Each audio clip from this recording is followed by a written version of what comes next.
Yeah. Easy to start and reset and okay, perfect.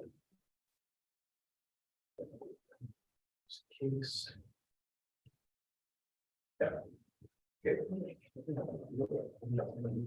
As a source, I think if we can get the comments, like in the direction, basically going to capture. Yeah, they're going to capture comments during the day. Yes, they're going to capture Q&A, but I think Tracy at least is on. I'm going to set up. I'm going to take this through and set up through there. Capture on the comments through that. That plan. Yeah, just this will be done before, so I can capture the comments.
No, what's your idea? She's for the Thank you.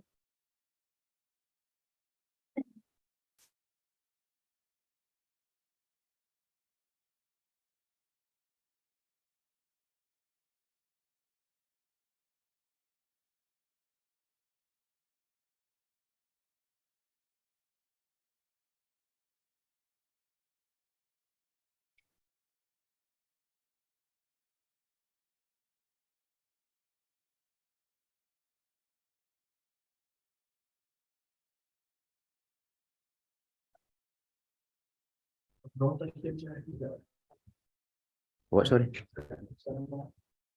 I can swap about if you want. Probably do questions, keep the sheets around. Yeah, I feel free, shift them out.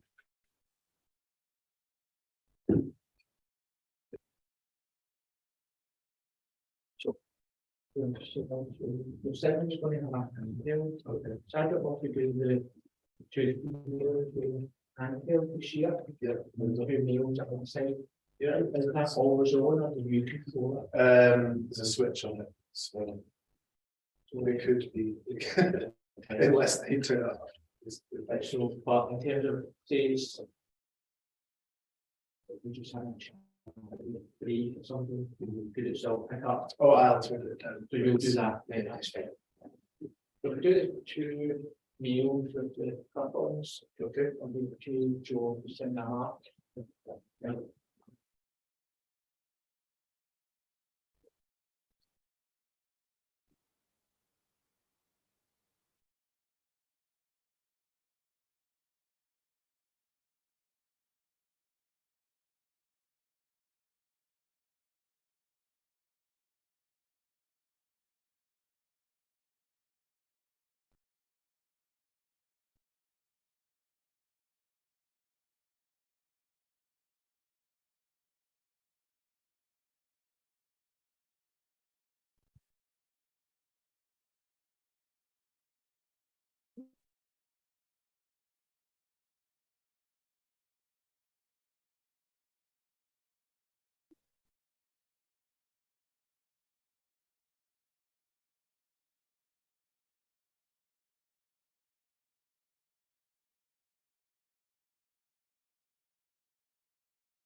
Are you sorry? Well, thank you very much. Oh, good. But, yeah, I think doing my broadband get terminated this morning in the house for no reason. Just no, it wasn't no reason. It was we recently switched to BT, and as with the previously it's supposed to transfer over, but I didn't realise there's two separate accounts and two separate routers, and so one hasn't been getting paid. I didn't even know. So if we use the whole try to figure something out for working from home and doing all the calls. Oh, my So I've been God. hours on the phone on the way through trying to but it's just be a whole new package and sending me out tomorrow and everything.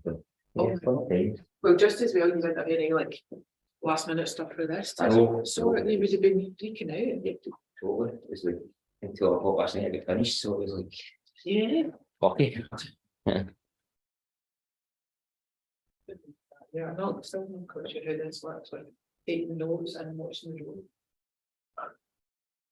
I'm not sure how that's gonna work. No, that's a bit that's multitasking beyond it.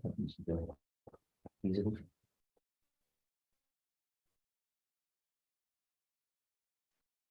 Yeah. I'm sure you wouldn't want that one to look like it's just a chair.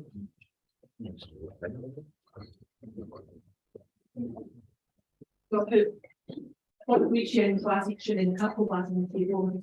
And wait for this 5 cents in the time last year. Sorry, before there. These certain stages. For what it means.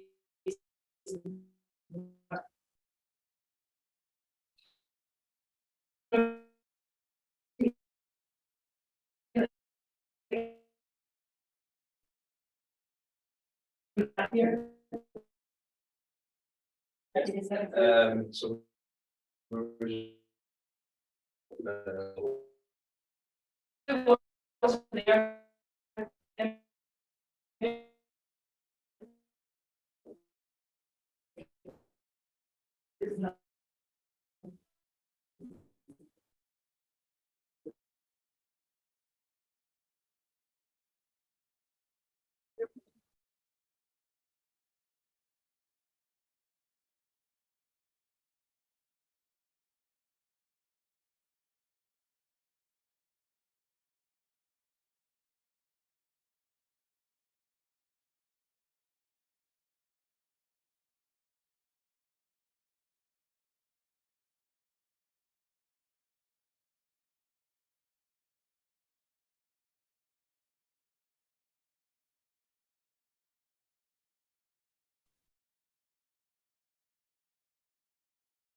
It's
in the conference centre for 2 days in a row.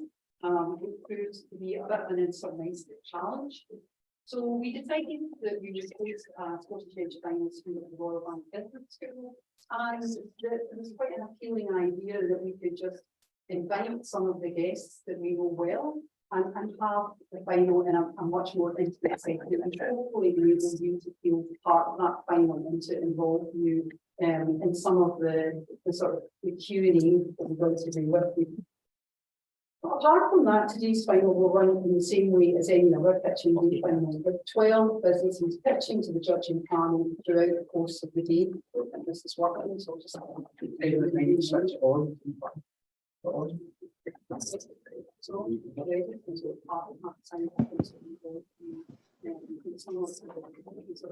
So just today's final is part of our overall 2-day final, and hopefully many of you will be able to join us tomorrow for a more traditional final day with the local conference.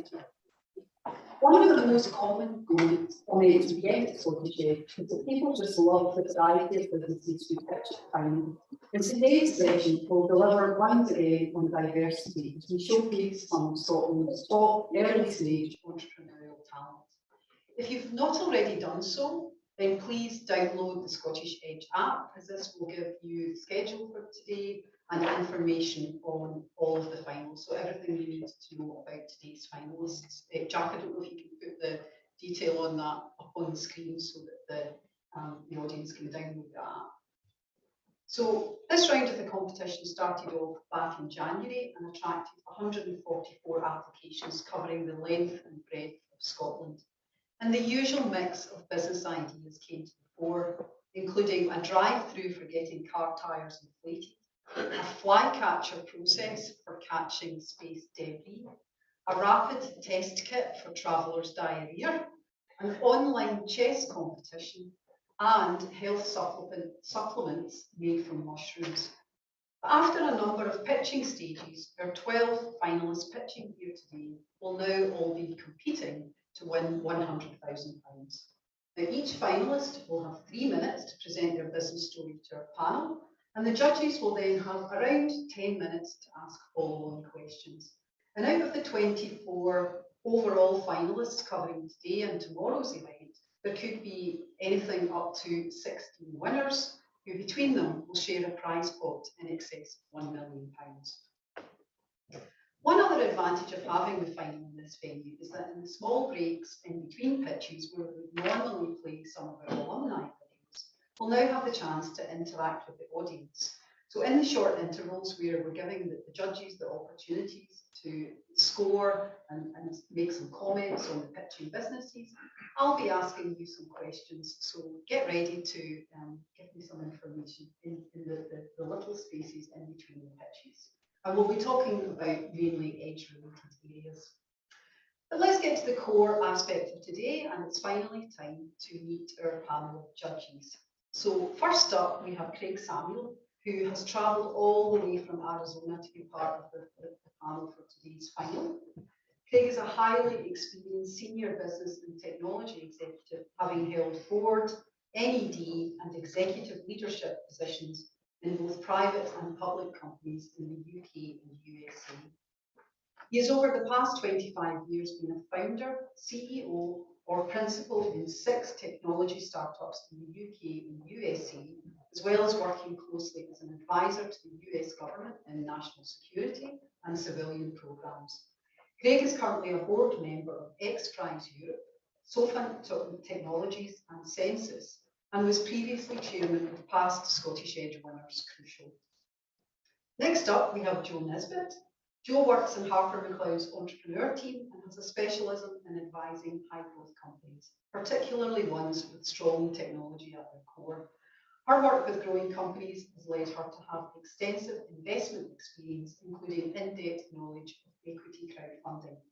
Joe is independently recognised in Legal 500 as a recommended lawyer, and over the last 10 years has advised a host of Scottish Edge businesses on a full range of corporate and commercial matters, and also advised me too. So thank you, Joe. Our third judge is Lucinda Bruce Gardine. Inspired by her son's dairy allergy and gluten intolerance, Lucinda published How to Cook for Food Allergies, which focused on gluten-free home cooking. However, noticing that gluten-free bread was a particular challenge, Lucinda embarked on making her own, and this led to the widely recognised and hugely successful Genius Foods. Lucinda recently stepped down from Genius to focus on her new role as chair at Scotland Food and Drink. In 2012, Lucinda won EY Emerging Entrepreneur of the Year, and this is her second time as a Scottish Edge Finals judge, so thank you for coming back, Lucinda. Our last judge is Mark Scott, CEO and co-founder of Bell & Duke. When Mark, along with his co-founder Tony, between them lost 3 dogs to cancer, they decided enough was enough and set about establishing a trusted and transparent pet food brand that helps educate pet owners on the benefits of great nutrition, and Bell & Duke was born. Within 6 years, Bell & Duke has grown to over 30 million in revenues, employs well over 100 staff, and also achieved profitability. Mark knows firsthand what today's finalists will be going through, as he was a winner of a Scottish Edge Awards back in round 11, when, having pitched and lost an earlier final. And I think, Mark, that Lucinda might have chaired. Mention that. So what a great lineup of judges, and I know they're all very well prepped because I've been listening into the conversations, and we'll be firing out lots of insightful and thought-provoking questions throughout the day. Now, just before we get started, can I ask you all to check that your phones are on silent, please? Okay, then, kicking things off in the round 21 final, we have a business that has developed innovative distillation technology to bring consistently high purity water. Please can I welcome to the floor Duncan Peters of Clean Water Designs trading as Novus. Good luck, Duncan. Good one. Start when ready. Thanks to aging infrastructures, industrial waste, and modern contaminants, 93% of the world's pipe water now contains some form of microplastic, hormone, pesticide, pharmaceutical, antibiotic, or other. My name is Duncan Peters. I'm the founder of Novus. I'm going to talk about one of the biggest challenges facing all of us in the future. Water all around the world is getting harder to purify.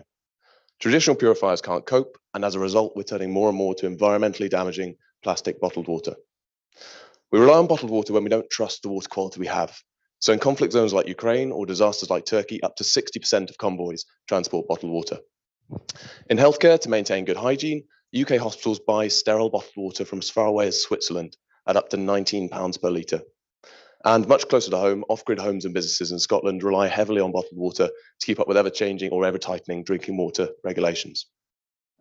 Purifying water on site is far more economical and environmentally friendly, but traditional purifiers use consumable parts that clog and deteriorate over 3 to 6 months, are expensive to maintain and replace, and the longer they're used, the less effective they become as a purifier, leading to risk of contamination.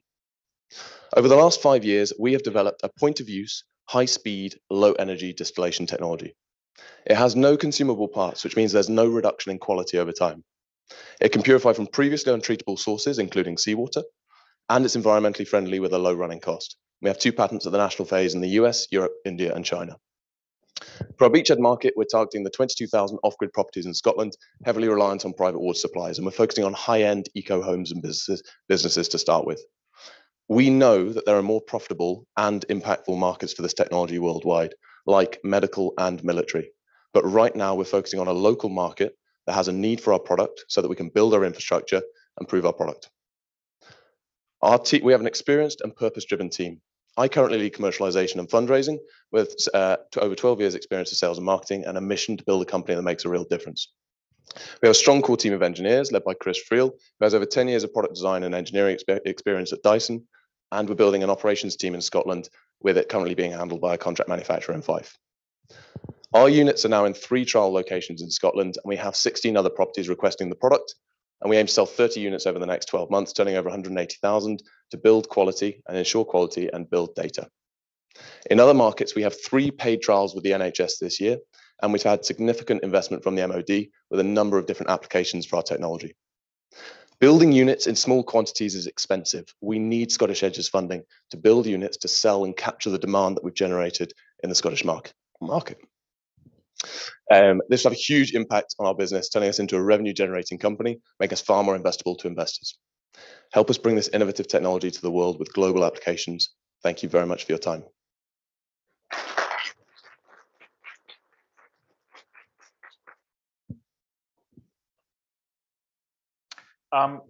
Thank you, Duncan. First question I have is, can you tell me a little bit about the installation cost, time, effort? Because I didn't see anything in your submission on that. Sure. We've developed a plug-and-play system, so it can just be piped into an existing pipe, and then it can go to a water storage tank and then straight to a tap. So it's a very straightforward installation. Any plumber could do it anywhere. For a good plumber, yeah. Or for a trained plumber, yeah. Okay. And you had cited something about a 3% conversion rate, I think, which caught my attention. That seems very low. Why is it so low? We're trying to be as optimistic as possible. We're looking at the market as general, and 3% is a good starting point. We'd like to be higher than that, but we're just trying to not grow too quickly. This is new technology. We want to make sure we're proving it thoroughly and not growing too fast. Okay, so it's just an estimate. Just an estimate, and it's based off of I think Dyson's looking at doing 1.5% of the market. So we're just trying to be conservative. Okay, thank you. Thank you. What's the price point of this, and how does it compare to the other alternatives that are on the market? For the high-end market that we're looking at, it's within range. So they're spending 13,000 on an installation for water purification in areas where they can't drink the tap water, and there's a consumable cost of up to £2,000 per year to maintain those systems. We can remove the same contaminants with no consumable costs. And sorry, I didn't say it. Our price point is around £6,000. And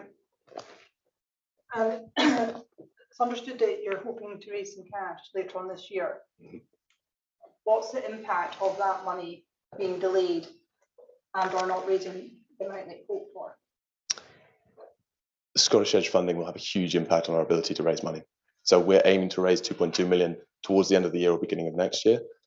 By getting a Scottish Edge funding, we would be able to get our products into the market and start generating revenues, which would make it a lot easier to raise the money. Not sure if I answered the question, though, is that? No, I was just kind of thinking about if you don't raise what you're hoping for, how does that affect you then? If we don't raise, we'll be not able to put as much money into R&D. We won't be able to do more testing with the product. We won't get as much data, and we'll probably have to launch the market earlier, but with not necessarily as much proof behind the product. Thank you. Very interesting business. Thank you. I'd like to understand about the water itself that emerges from your machine. Yep. Minerals are obviously really important to the taste of water. So how do customers describe the taste of the water that it produces? Distilled water has a unique taste, but that comes from our being used to drinking water with minerals in it. The water that we're producing has all the contaminants taken out of it, including any minerals as well. And we want to provide people with the opportunity to put minerals back in through eco-friendly, reusable mineral cartridges, which provide a recurring revenue stream. But to drink water that is distilled is perfectly fine. But I suppose I'm asking, I mean, is it a good experience? Yeah, it tastes lovely. Distilled water. Yeah. But the minerals would actually add that taste back in again if people are wanting that more familiar. Absolutely. Flavor. Yeah, and yes. That's an important thing to think through. Yeah. Okay, that was one question. The other one was, I'd like to understand a little bit more about your innovation pipeline going forward. So our goal with the product is continuously to reduce its size and improve its energy efficiency. We also have a variety of Internet of Things monitoring and data capturing technology add-ons to the technology, so that we can gather as much data from all the products in the field as we possibly can, and continuously improve the system and provide predictive maintenance for users in the field. Thank you. Great pitch. Owning self-catering properties myself and private water, totally get it. £6,000, where do you think you can get that to if you've got the volume of sales going through? We want to get it down to 2,000, and we want to make it a far more accessible product that can go anywhere in the world. And are you going off payment terms, or where are you with that? We can do, yeah. So to start with, our first units will be offering payment terms. We think that we would like to work with asset a loaning company so that we can get the cash up front because it's really important for us to be able to grow, and we don't want to be waiting on long payment terms. But yes. And you've got 3 tests you're doing at the moment, is that right? Yes. How long does a test take? Turn the tap, and is it working or not? Or no, we're trying to get as much data as we possibly can. So we've been running tests for the last 3 months. We've got one of our test units is in a water installation, water management company who is running it out of his home, and it's better than the water he's getting at home. Okay. And he is going to be our kind of advocate for the technology and a sales opportunity as well. An influencer. An influencer, yeah, exactly. Okay, great. And he sees 700 properties a month, so that's a big kind of opportunity. Okay. You touched on something which I'm glad you did touch on, which is I think any of these kind of solutions require a trust in the actual quality of the output. If you think about refrigerators, you buy disposable cartridges, you put them into your refrigerator, and then you have to change them out every so often. Or at least I don't, I forget, right? And then I wonder how good is that quality of water, right? Probably not as good as it should have been. Now, I don't think this solution at that price point is going to be really compelling to your customers unless you have that real-time monitoring. Yeah. So you talked about evolving on your innovation pipeline.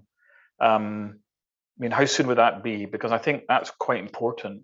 I think your adoption curve will be much better if you actually have that proof point to show the data to customers that this is safe, this is high quality, and within these criteria, there's been no degradation in the system. That trust in any product is critical. That's what customers buy on. So what's your thoughts on that?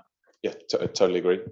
We're working on cost reduction at the moment. We think we can get the cost of a unit down to be able to sell it for £2,000 eventually. It's also worth, we know there are more profitable markets to go after. So for example, we've had a lot of traction from and a lot of buy-in from the NHS, and medical is an opportunity that they spend a huge amount on bottled water that we could do on site. Military as well is an opportunity to sell the product at a higher price point whilst we bring the cost of the technology down. But that's down. not my question. My question is, why aren't you implementing the monitoring immediately or as soon as possible with like some of the edge, if you got an edge award? Because I think without that real-time data, it's going to be much harder for you to get the adoption you want. So apologies, we are. So we're building that into the systems at the moment, and that's the latest release is going to be implementing those things. We have, in the meantime, we're doing very regular water tests. We're doing weekly water tests with all of our trials, and going in site visits and all sorts to be there and gather the data as much as possible. Which is very time consuming and non-scalable. But for the first ones, that's how we're going. But yes, the data management is very important. Okay. Is there any risk that this isn't going to work? Like if we're still at the testing stage just now, that the technology might technology turn around and say, okay, well now it's actually scaled up and there's actually there's problems in the system here. No, the technology is working. It's proven by Scottish Water. So we're working with Scottish Water Labs. We're proving the water quality. We're proving the energy efficiency. There are always ways that we will improve it. There's lots that we can do to improve the energy efficiency and the production volumes. Right now, they're hitting all of the marks that we need to get into the market. So we don't want to wait until it's kind of, if we're ready to go, we're ready to go. How do you plan to scale manufacturing capacity and marketing in the US? Because I see that it's a very ambitious plan you have, really, to go straight from Scotland really into the US. Yeah. How do you see that unfolding? It's going to be through partnerships. So one of our opportunities for marketing is working with local distributors who've got the network and can go and install products for us and act as our advocates. We'll do the same thing in America, and we're looking at California, Texas, and Florida as our first sites. We'll also work with distribution and local manufacturing partners in those areas so that the products can be distributed from local areas. But we will also continue manufacturing in Scotland. All right. Okay. Our goal is to build as much of a base in Scotland as possible. Does that work with carbon footprint? Is that a problem? There is. We want to make the product as scalable as possible from Scotland and build the infrastructure to support international markets. We have huge ambitions to be in America, Asia, Middle East, all over the place, and we need a base which is going to be in Scotland. And our engineering and design will all be here. And if it's better for carbon to produce locally, then we'll look to do that. Thank you.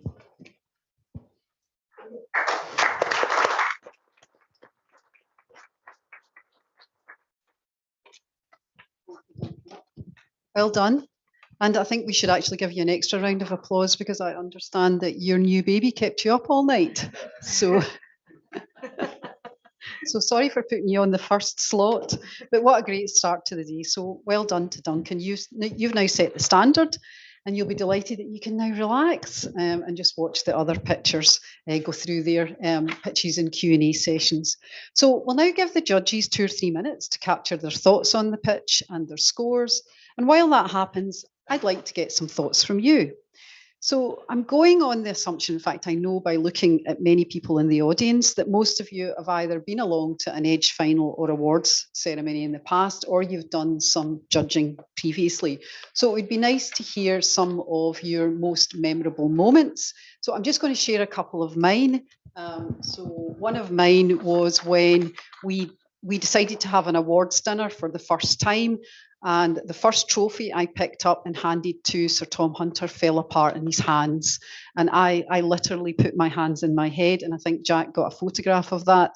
So, and another one I think for me was when Stephen at an Edge final tried to explain to one of our finalists who then went on to be a winner, that Crack Map maybe wasn't the best name for the west of Scotland. So, and I'm pleased to say they took his advice and have now changed that name. So, these are a couple of my favourite moments. Anyone would like to shout out any of theirs? Oh, we've got Andrew at the back. Another quote from a Q&A. I think you were just nobody likes a sweaty vagina. Yes, that one does stand out in my mind as well, actually. Yes. Yes, I think that was TCS Eco who were making reusable sanitary towels out of natural fabrics. No, I don't imagine you said that, Simon. Oh, Andy Coleman. Yes, that was very funny. Yes. Yes, so that was during a pitch from a business called Basking Shark Scotland, who were actually looking to get a bigger boat, and but not a big enough boat, I think, was what the judges felt. But you're right, that's probably one of my favourite quotes too. So, anyone else? Oh, Simon. I think it's probably not visible to many people, but behind the scenes in the judging room, just how challenging the judges were all of the justification of picking the right businesses. That to me has been a consistent theme. The judges got a big job in this process. Just how everyone was really challenging each other's thinking to make sure that the winners were the right business to take forward. And that's probably something you see visibly on this side. But yeah, it's big responsibility. A lot of passion goes on in there to make sure we've got the right ones. Yes, absolutely. And I think it would be interesting. I think one day to maybe even record that and let people see just how difficult it is actually to reach those decisions and all the different conversations and the tangents those conversations take to make sure that we get to the right decision. So, any other comments? Oh, during COVID, as you know, we started doing a lot of judging virtually, and had a semi-final round. As part of that process, we got the businesses to send out product samples to the judges.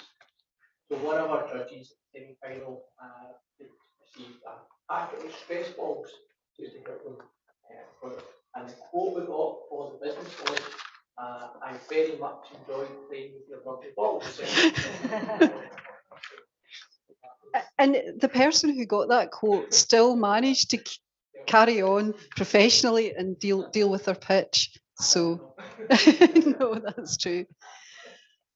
Oh, Adam, lovely to see you. Yeah, I just comment in general profile. We all resolving it, and some hunters particularly been hugely supportive, obviously intrinsically involved, but you know, for those who don't listen to Go Radio Business Show, I highly recommend it, and he's always got a shout out for Edge. So you know, it's I think marvelous that particular aspect of Scottish Edge, how it permeates through so much of the Scottish business community. Thank you, Adam. And yes, I think one of the lovely things for the team at Edge now is, you know, now we're at round 21, we can look back over the years and look at, you know, the progress of so many of Scotland's businesses that we've been involved in, which is lovely. In fact, someone suggested to me recently that I should maybe hire an intern and get them to try and value the whole of the Edge portfolio, which I think would be an interesting thing to do. But anyway, I think the judges are now ready. Sorry, Barbara. You were going to say. One quick point. I think everyone, the diversity of categories and the encouragement of different ethnicities, gender, and all. I think over the years that's been consistent and the way it's moved forward. And I think I'll credit to the team to the way in which that message was. Thanks, Barbara. Yes, I'll go on to tell you more about how many women we've got pitching over the next few days, but I'm pleased to say that we've got a woman coming up to pitch next. So I think you're all ready, Stephen, got everything back from the judges. So let's introduce finalist number 2. So next up, we have Jane Stewart-Smith of Slow Adventure to tell us all about their sustainable online travel platform. So over to you, Jane.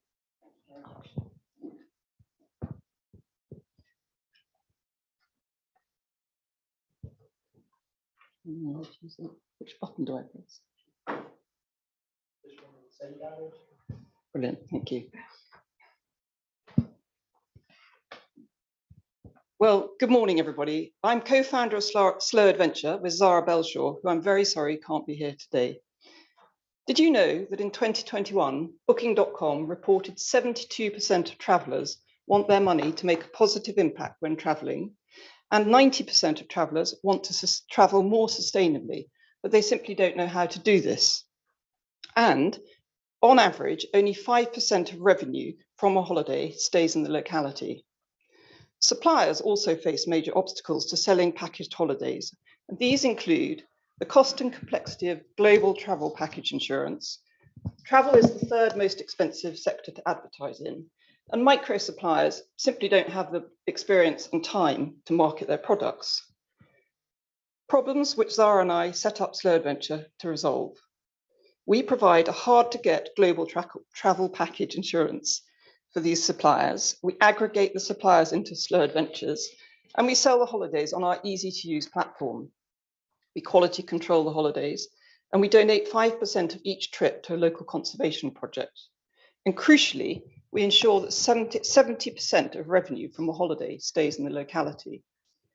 No one else is doing this, and our scalable platform is unique, and it qualified for R&D tax relief this year.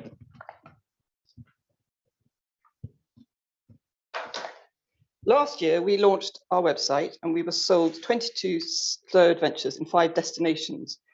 We reached 60% of our sales targets in pretty tough trading conditions and raised £33,000 for conservation projects that year. Since launching, we have streamlined our model, and we started selling via online travel agencies, and we're building partnerships with brands such as Finisterre. Our business model is radically different, and it does have huge potential.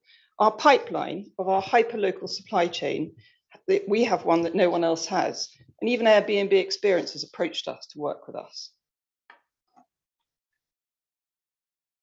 No. Sorry, I'm not very experienced at this. This graph shows our growth trajectory. No, it doesn't. Oh, well, anyway, we have a growth trajectory with 10 new destinations, mainly in Scotland by the end of 2023.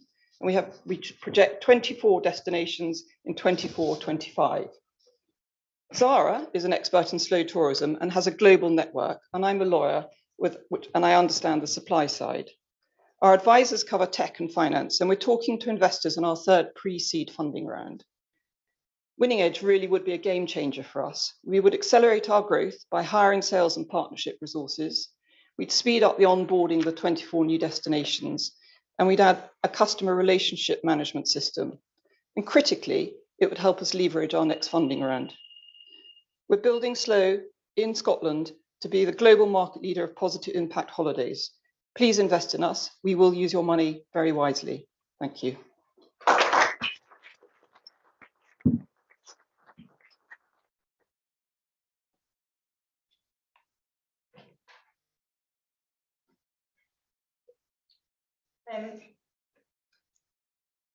How are you going to manage the, you think, kind of hyper local as you scale up?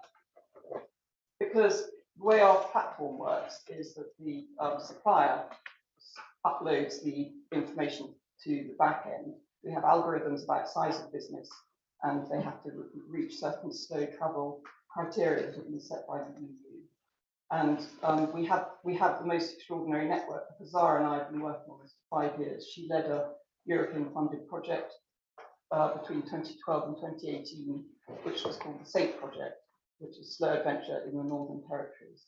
And it was to establish whether there was a demand, both from consumer and supplier, for small scale, hyperlocal businesses that could aggregate together and sell their products. So we are very confident. We have a supply chain of 60 people waiting to come on board. Every week we get a request from someone all over the world to join us. And we're just not being able to bring them on board yet. Fine. So with that thought in mind, in order for you to scale up, you're going to have both sides. You need to get the suppliers in the right areas plus the customers in the right areas. Is there risks that you're not going to match? It is a risk, but our target market at the moment is the UK and Northern Europe. Although interestingly, 10% of our customers have been from the US to date. So I don't think that is a risk. We're aware of it, but the demand is there. Expedia produced a report only 2 days ago on their sort of analysis of the market. 90% of travellers now want to travel more sustainably, but don't actually know how to do it. So we're trying to make it easy for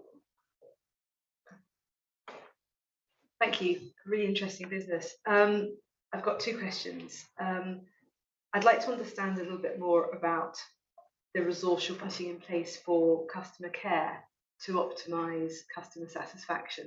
Could you please just give us a little bit more on that? So obviously quality is critical and an area that once someone's bought the holiday and on the holiday, we don't necessarily have so much control of. So we select our partners with great care. There is a lead supplier within the cohort of the holiday who takes responsibility for that person, and we train them. We have videos on our website at the back end. We train them about the quality that's expected, and it's something that we're working on very hard. To date, we follow up all our customers with a sort of questionnaire and feedback, and so far we've had a 5-star rating on everything, and our repeat business is at 50% at the moment. But it is an issue, and we're very alert to it. Okay, that's helpful. I'm just wondering as well whether or not you have plans to give more information on your website. It's quite skeletal at the moment, and I was wondering what you were hoping to do there. It is quite skeletal because Zara, my MD, and I have basically created it. Yes, we are building evergreen content. We want to give more information about the impact levy that we raise on each project, and give feedback to enable our clients to give feedback on how important that was and how they felt connected to where they were travelling. In terms of the actual detail of the holiday, that's something we're working with all our suppliers in terms of the detail that they are required, and we need to do more, but this is going to be a bit of it. Okay, thank you very much. So 25% margin, that's quite high for the travel industry. Are you marking up on, are you doing it as a package? How are you doing it? So we are the key. The main reason for our business is that we're a package tour operator. So we have negotiated the travel package insurance, and we have a cash bond with And that's what attracts the suppliers to us, because they can't afford it, it's difficult, and that's part of what they get from us. So 25% is it works on our model. We actually that's the minimum packs. So if we have, let's say, a holiday that's selling 6 people going kayaking in the sky and catching going in the sky, if we only sell 4, the margin is 25%. The 2 others are a significantly higher margin, because once you've reached the 4 and the holiday is running, we cover our costs and cover the 25%. So the profit, there's real profit in the higher. So we're concentrating on trying to fill all the packages. And you obviously mentioned that travel's one of the most competitive out there as well. So how are you going to compete? I mean, if you're trying to do global straight off the bat, rather than being very, very niche, very, very focused, like Sky. I love the idea of Sky. Well, absolutely, it is unbelievably expensive. We have slightly adapted our model since we launched. So we launched in Sweden, Norway, Iceland, Scotland, and Northern Italy. And this year, of the companies that the packages we're bringing on board, I think 80% are in Scotland. And we have in Scotland because it's home and it's the right thing to do. And actually because the market's been a bit turbulent, and there's more appetite for domestic travel. I was going to ask you, how much is that domestic and how much is international right now? At the moment, it's about 80% domestic, 20% foreign, 10% of the foreign is American, and the rest is Northern Europe. Thank you. Right, thank you. No, it's a very interesting area. I think you instinctively are targeting a market niche that is a big niche. I was surprised at first how you've gone global so quickly. I think that is a very risky strategy. I think you need to formulate your business model, embed it more. There's an enormous market just in the UK, Scotland, the UK, Ireland. When you're an entrepreneur, it's always better to be close to home, perfect your model, and try and get higher critical mass on your market penetration. Your customer base is worldwide. That's not a problem. You can, your customers can be anywhere, China, America, wherever. But probably they're going to be high quality seeking eco tourists that want to have a unique, bespoke experience. People that are prepared to invest a lot of money in that. So I saw in your update that you had refocused back to Scotland and a bit of Europe again, which is good. But I think you probably need to constrain a bit more. So I don't mean to give sorry to interrupt. Yeah. I don't mean to give the impression that we're looking to conquer America and Asia. Well, your map had dots all over the place, and that was really worrying. Yeah. That's some of the colours are 26, 27, but it's much further in the field. And I think the reason that we didn't just stick with the UK is because we're basically a rollout from this European funded project.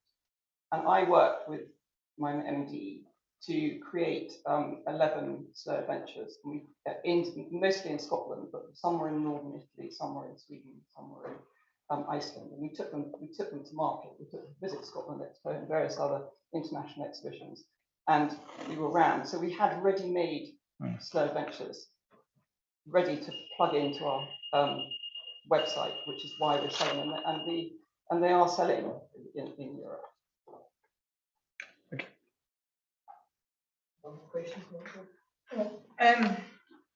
One thing I was interested in is you refer to seeking investment in the information you've sent through. What type of feedback have you had from investors so far? Do you mean going forward or what we've achieved so far? For the round that you're trying to do. We've been talking to investors for about 4 months quite softly. 4 of them have said that they will invest, but they don't want to be the lead investor. And they have made every indication that I want to make a commitment, a binding commitment, that if we came up with something like Edge, they would be in. And I am confident that we will reach it, but it's going to take possibly longer than I thought. I think we're looking at the end of the year, which is why Edge is so important. Okay, understood. Thank you. Can I sneak in one question? I just want to hear about the local suppliers, actually, because what's so attractive about this this model is that local suppliers and the local communities stand to benefit from the business. Could you explain how you intend to incentivise those local suppliers to stick with Slow Adventures so that you are actually achieving the impact you set out to achieve over longer term? It's a sort of chicken and egg. They approach us because they love our ethos and our SRG, or I can't remember, sustainable goals. Most of them, that is in the core of their business. So they're not big brands. They are. And I ran a restaurant for 20 years, and I wanted to do food trails in the west coast of Scotland. I couldn't do it. I'm a lawyer, and I knew that I would be breaking the law by not having travel package insurance. So to an extent, suppliers self-select because they come to us, and we also have this pretty extraordinary network because of Zara working on the Slow Adventure for 8 years now. So and we're members of the Adventure Travel Trade Association and various places like that. So as we build our brand, people are coming to us. I've been quite surprised and delighted by the number of people from literally Nepal to California who want to come on board. And we've said, great, lovely, become part of our community, but we can't deal with you for a couple of years.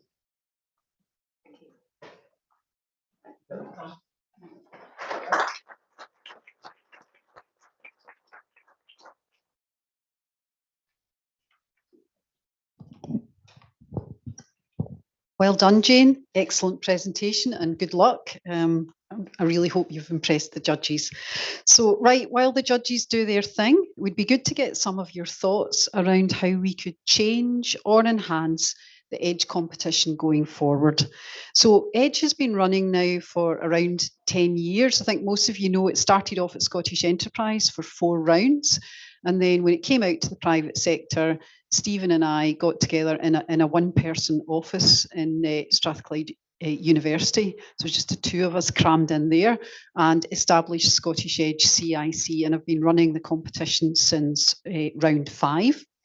So we're always looking to amend the competition format to make it better for our applicants and judges, whether that is, changing the application questions, adding in a new competition category. And this is mainly always based on the feedback we get from people involved. Now, when I ask my poor, wee, tired team what they'd like to do, they usually say, well, could we just run 1 round a year? That would make it a bit easier. But any other thoughts that people have as things that we could do differently at the Edge competition? As I say, most of you probably know we do change it very slightly with every round. It's never exactly the same. Anyone got any thoughts? Simon. I appreciate you brought the resource to talk to the group. I wonder if introducing practical resources, i.e. specialists in fundraising or digital marketing, is something that can add value to all of the entrants during that process. We've obviously had inspirational videos going on in the past, but really, slight pivot on the type of resource that you might bring in to learning share experiences. Yeah, so you mean rather than just do general business chats, have someone come in who's an expert, so it's actually a learning opportunity. Yep, that's a good idea. Any others? Andrew, I know you've been involved in a number of changes to the Edge rounds over the years, so I don't know if you've got any others up your sleeve.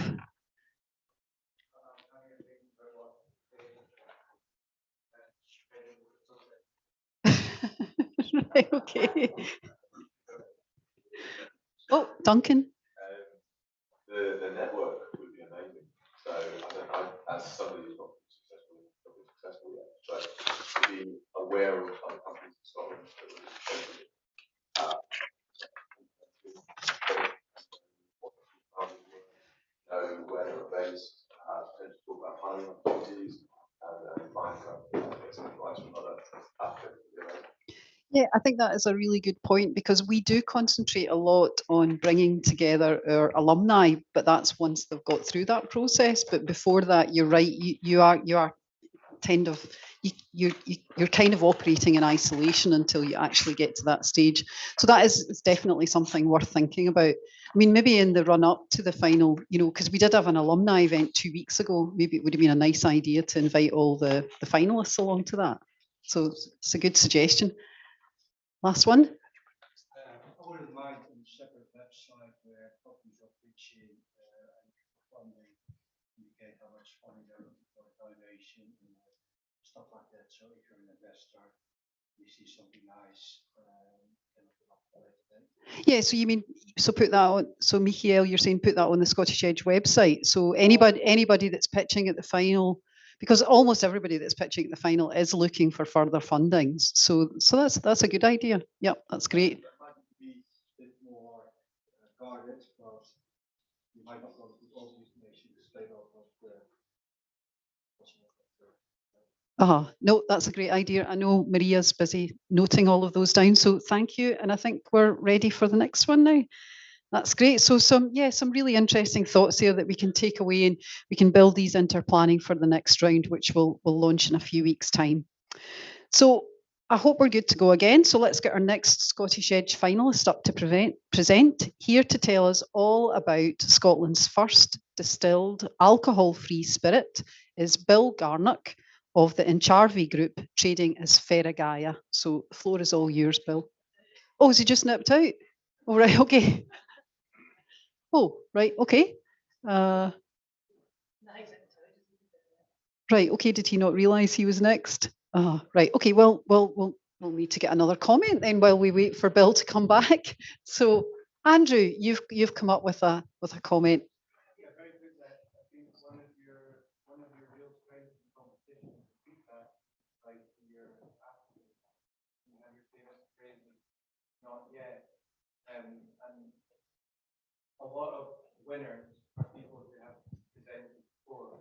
I think it would be a really nice position if that feedback was embedded within the process more. So if you're presenting again, it would be good on your application form and perhaps even your pitch to talk about what feedback you've taken on board from your last encounter with Edge and how you used it. Andrew, I'm sorry to say that Mr. Hamill is way ahead of you on this one. He actually introduced that question into the form last round. So you now have to say, but I think you might have mentioned that, and Stephen has introduced that. So on the application form now, it says, have you applied for Edge previously? And if you have, what was your feedback and have you acted on it? So, which is actually been really interesting to see. So anyway, sorry, Bill, you nipped out just as I introduced you. So are you ready to come? No, you're on now. You're 10:40. So over to you. Thank you very much. Oh, I'm good. Firstly, thank you to everyone involved, the judges, Royal Bank of Scotland for having us, and Scottish Edge team themselves. My name is Bill Garnock. I grew up on a farm in East Fife. So from a young age, I've seen the crops we grow go into the food and drink industry worldwide. So it's been in my DNA to go into food and drink myself. And for the first 5 years of my career, I was out in the United States. I worked selling potatoes in Denver, Colorado. I sold whiskey in New York, and I sold gin in Dallas, Texas. And I really saw the power and impact Brand Scotland has on customers, households, and buyers all around the world, specifically America. However, about 5 years ago, I asked the question, you know, the world's changing fast. People are getting healthier. People are looking about what they're putting in their bodies, sustainability, sugar, additives, etc. And I realized if you ask anyone around the world, describe Brand Scotland to you in food and drink, they're going to say amazing alcohol, indulgence, sugar.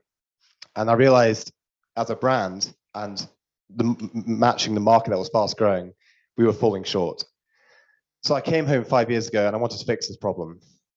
I set about and built Scotland's first alcohol-free distillery, and I was determined to bring to market a product which could answer all these questions and demands without compromising on taste and enjoyment. So we launched Faragaya 4 years ago. We have a beautiful product with 0.0% ABV, zero sugar, gluten-free, vegan-friendly, B Corp certified, and for anyone in food and drink, 4 years shelf life, which is quite remarkable in this category. So we built this product and we answered all these questions. And for me, that was Brand Scotland widening its goalposts on who can enjoy it, expanding inclusivity. How's it been received? 4 years later, we're in 500 accounts in the UK, 8 of Scotland's 12 Michelin star restaurants. We launched early on in markets close to the UK, Denmark, Switzerland, and then started to look overseas. With an American background, myself, we eventually ended up in the United States last year. This is where we doubled our sales, and it's exciting to see the rapid growth and perceptions Brand Scotland is now bringing to the market with a new contemporary sustainable product. Closer to home, we built this distillery. We innovate with farmers on Perthshire, Fife, the West Coast, and have now developed a product which no one thought would be possible in Scotland, which is so famous for alcohol and alcoholic production. Why do we need edge funding? We are at crossroads right now. We have a product, we've been in market for 4 years, and looking ahead, we have phenomenal opportunity in the United States, and we have an opportunity to really build a world-class leading production facility here in Fife, which the world will look to when they look at alcohol-free production. What do I want to do? I want to hire more people in the Central Fife community.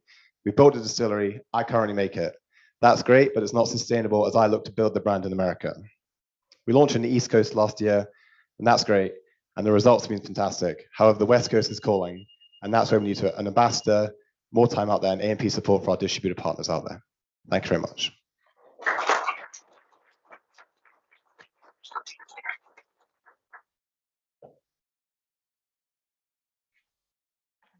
Are you next?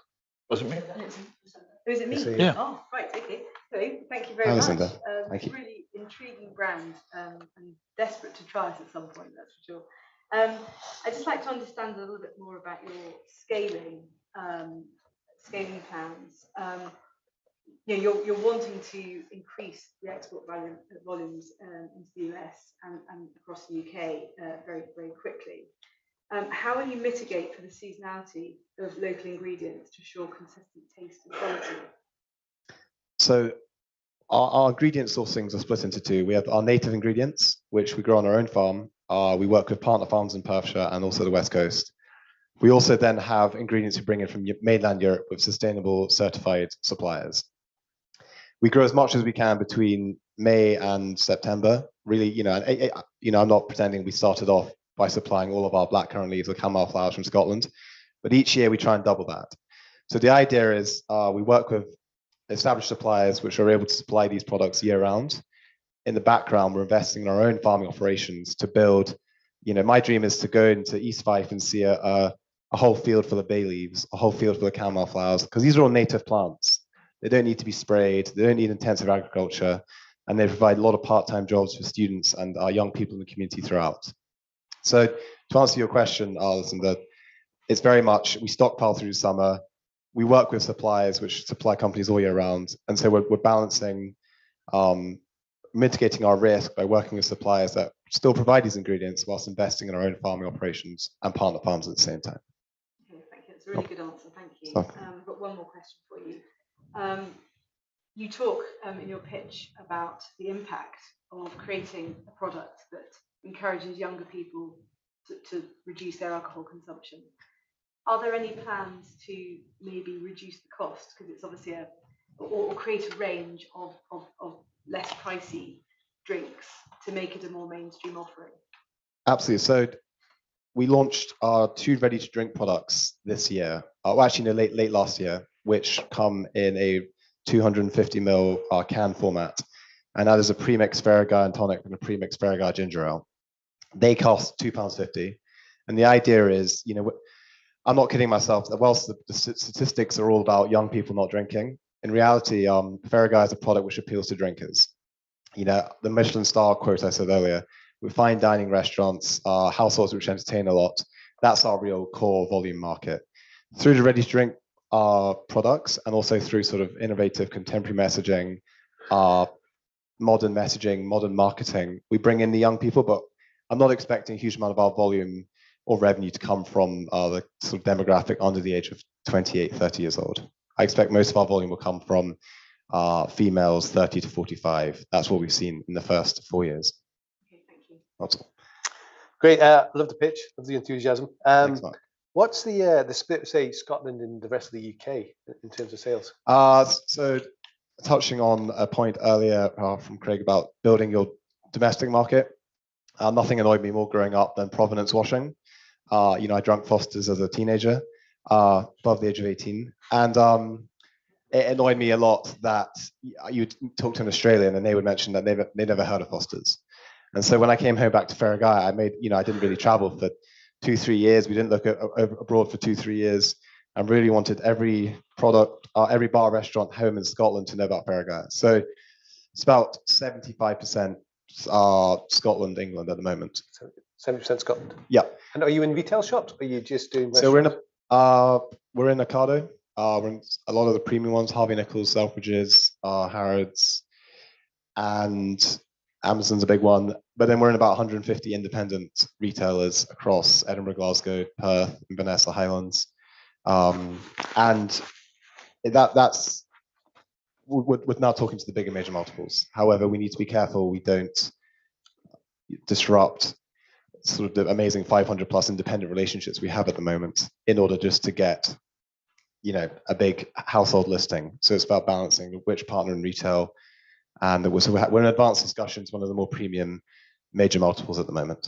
So you don't do any D2C at the moment? Oh yeah, we do. Our website's always been a big part. And our website, Amazon, Ocado have been 3 big players. During COVID, we were one of the first sort of 5 brands out there, and COVID really shut down the new products entering market, and we sort of couldn't make enough online. However, that was never our model.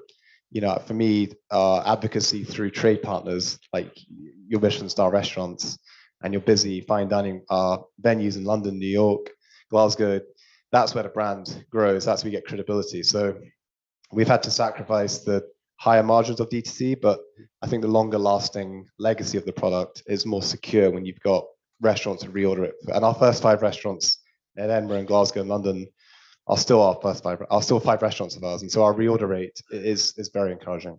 Great. Thank you. Great.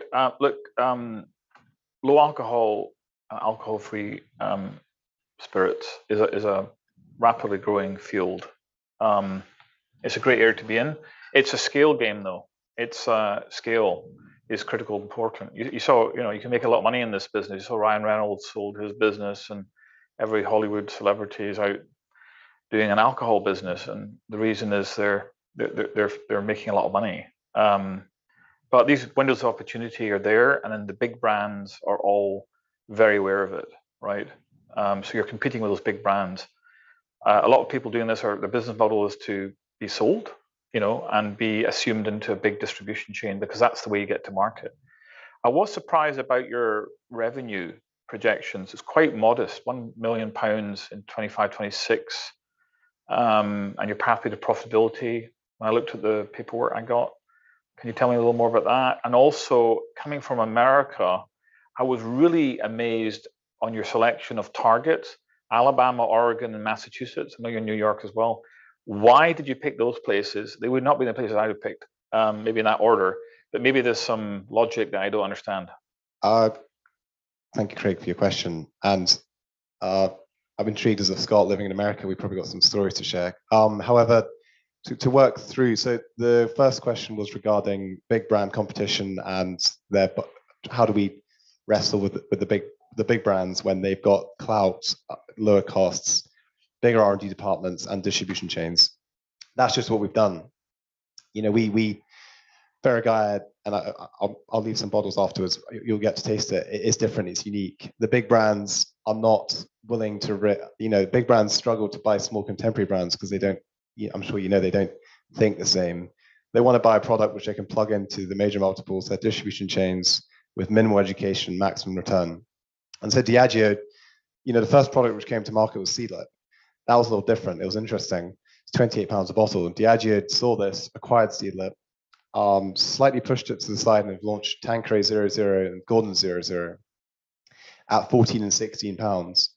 And that might sound like a risk to us. However, all that's done is double why we are £26, because if you look at Gordon 00, Tanqueray 00, and 90% of the products in the alcohol-free spirit market, there is no distillery, there is no farm, no one knows where it's made, no one knows how it is made. And you look at all the products we all love growing up, Macallan, Harris Gin, Hendrix, we know who makes them, we know where they're from, there's a story, there's a farmer, there's a distiller, and you know why you spend money on it. But the alcohol-free category has been so distracted by sort of almost conning the world. And that's why the bartenders and sommeliers of the world we work with, Michelin star restaurants, top city cocktail bars, they're crying out for a product like Faragaya, because we can actually say, it does taste different, but this is why it tastes different, And then your last thing about, also you mentioned about, Why did you pick Oregon, Alabama, and Massachusetts? they come to us. It's the Northeast focus. So we launched in New York specifically, and the New York results have been fantastic. So Massachusetts caught wind of that. Alabama approached us, and we don't say no to business. And I used to live in Alabama for 3 years, so I've got a network there. But Oregon came to us. It's exciting when you're getting that, and now we need to really put fuel behind that fire and drive growth. And I like to think that we have a product which can speak to the whiskey drinker, the bourbon drinker, the rum drinker, because of who we are. We have all the same sound bites: distillery, farm, field, distillation, taste. Other brands can't do that. So places like Alabama are getting behind us because they understand that you need a healthier alternative without compromising on enjoyment.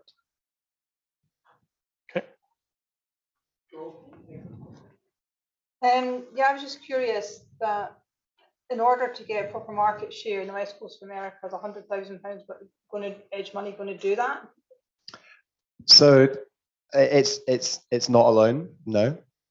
However, what it will allow us is to get going, to get our foot in the door. The bigger players, the bigger distributors won't entertain the idea of bringing you into their portfolio if you can't show that you're going to put a little bit of clout behind the early days. So ambassador support and A&P support. And it isn't our long-term vision to be in California.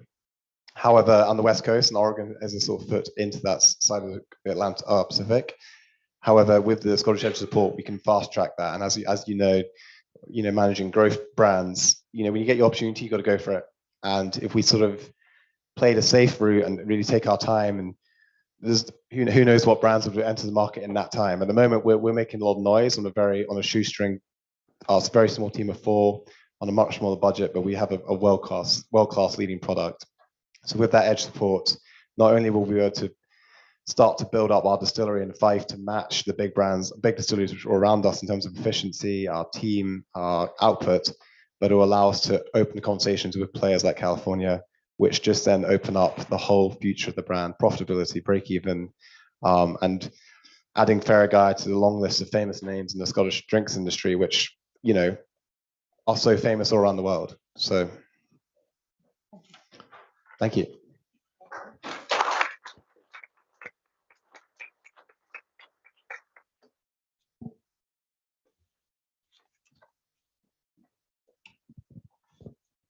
Great presentation, Bill, and we're all really looking forward to testing the samples. So, great. So you can put them outside, and we'll all get a chance to try it.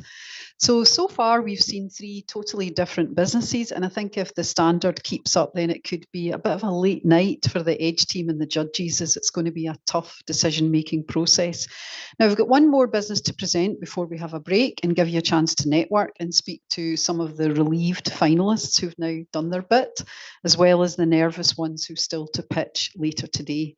But before we get to the last finalist in this batch, let's get some of your thoughts on some of the questions you would have liked to ask if you were on the judging panel. So we've still got our 3 pitching businesses from this morning here. So, and I'm sure if they're up for it, they'll be happy to give you a response. So come on, I know you're all armchair judges.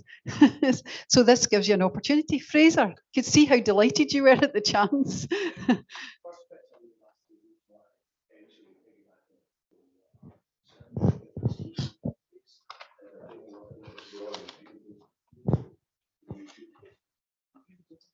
Oh, right. Yeah, good question, and that's what we're doing. So we're working with installation mechanics so that they can handle installation, maintenance, servicing on our behalf, but they're the people who have the relationships in those areas as well. Our key of the company is to develop the technology and make the product as good as we possibly can, and not build a big distribution network. Yes. And we really think from the feedback we've had, the product will sell itself to people who've got a problem that can't be. No, as in it will encourage adoption with people who have the same problem. So we are focusing on making the product as good as it possibly can, so that it can potentially sell itself.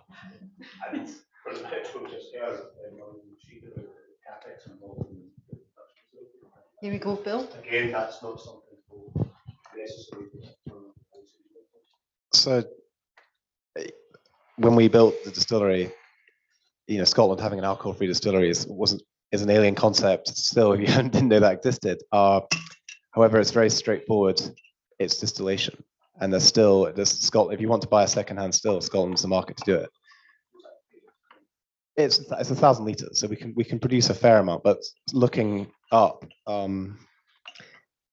there's so many big partners in the region for bottling, for labeling. All we need to do is make sure we can distill the liquid, and then there's, you know, within 5 miles from a distillery in Glenrothes and Concordia, there's probably one of the world's leading bottling labeling manufacturers who. So it's and if you leave in Fife, it's where Diageo make all their Gordon's, Tanqueray, all their sort of white spirits is made there. So Fife is the landscape to make some of the world's biggest distilling operations. So the amount of people who I can sort of surround myself advising to do that, I think is very feasible. Thank you. Are we good to go, Stephen? Or? Yep. So thank you. I'll give you a chance to ask more questions later. Okay, so we're now ready for the next finalist, and I'm sure they will finish off this first morning session on a high. So next up, we're going to hear about underwater robots. So only at an edge final would you go from non-alcoholic spirits to underwater robotics. So here to tell us more is Jonathan Schraff-Wilners of Frontier Robotics.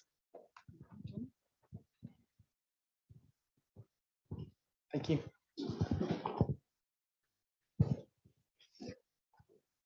To reach net zero by 2030, the UK plans to triple the number of offshore wind turbines to 7,000. These assets are situated in the harsh North Sea and are continually exposed to rough weather and corrosion. Each turbine needs inspection up to twice per year to reduce downtime. This is currently done using old technology, large support chips, and manually controlled robots to perform the inspections. This approach is not scalable with the current exponential growth, but we have a solution. My name is Jonathan Schraff-Wilners, and I'm the CEO for Frontier Robotics. We are a spin-out from Heriot-Watt University and the National Roboterium. My co-founder and I both have PhDs in marine robotics and have been for the four last years been working on our system together with a team of world-leading researchers. This year, I have been awarded the Royal Academy of Engineering Enterprise Fellowship to help me transition from a researcher to an entrepreneur. We have developed a software system for perception and navigation that enables robots to carry out fully autonomous underwater inspections, even in tough conditions such as poor visibility and rough weather. Our system can be retrofitted to existing robots and therefore stimulating a circular economy. Our system removes humans from the dangerous offshore environment and can therefore also reduce the operational cost by up to 90% and the carbon footprint by up to 95%. In 2021, we performed the industry's first fully autonomous inspection of an offshore wind turbine together with EDF. This led to ongoing collaboration with one of the global key players, Fugro. We have robot manufacturers planning to build their next system based on our software. Our system will be released to selected partners in this year before rapid scaling in 24 and 25. Our initial revenue will come from licensing our software annually for 35,000 per robot, as well as bespoke development. Year one, we expect a revenue expect to have 5 robots using our system and a total revenue of 300,000. Year three, we expect to have 14 licenses globally and a revenue of 3.3 million and to employ 30 people in Scotland. The offshore inspection market will be valued at over 17 billion in 2026, and in 2030 there will be 50,000 global offshore wind turbines. While this is our beachhead market, we're currently also preparing for trials in other sectors, such as fish farms in Norway. To summarize, our technology is far ahead of competition, and with the Scottish Edge Award, we'll be able to accelerate our progress to market and push even further ahead. As wind farms continue to grow exponentially, worldwide, the demand for inspection is skyrocketing, and we're perfectly positioned to meet this demand. By revolutionizing the offshore inspection sector, we at Frontier Robotics will not only maximize uptime for wind farms, but also contribute to the global effort to reach net zero. Thank you for your attention. I'm happy to answer any questions.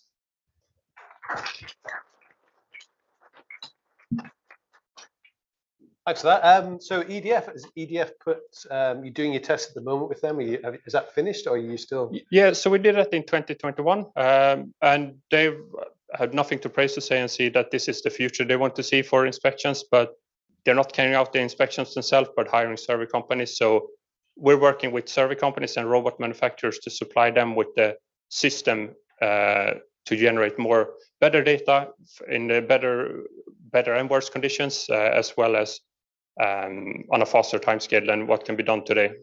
So do you think that your sales going to be focused on the licensing of the software, and you're going to be able to adapt that to most robots? Yeah, so we are very focused on making it completely platform agnostic. So we currently have connected to two of the most common hobby platform, which is used for small scale inspections in inshore water, and as well as the most utilized offshore robot that exists. So we're integrated with these two, and with Fugro we integrated with their new developed vehicle in less than 1 day. So our system is pretty much, we go there, we help them how to integrate it, and it's ready to go. So these all big survey companies have a big fleet of different robots, and we want to be able to say, you have the same interface for each robot, so you don't need to learn a new system for each of your robot. But yeah. And let's say it's 35 grand per robot, is that right? Yes. What's the cost saving for the company? So currently, the full operation, going out with a large support ship to wind farms especially, with crew and the robots, is around 100K per day. So yeah, if we can, their cost savings using our system combined with the other infrastructure behind that would be operation cost by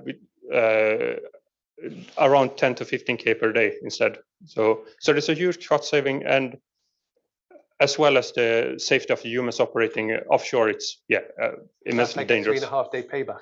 Yeah. So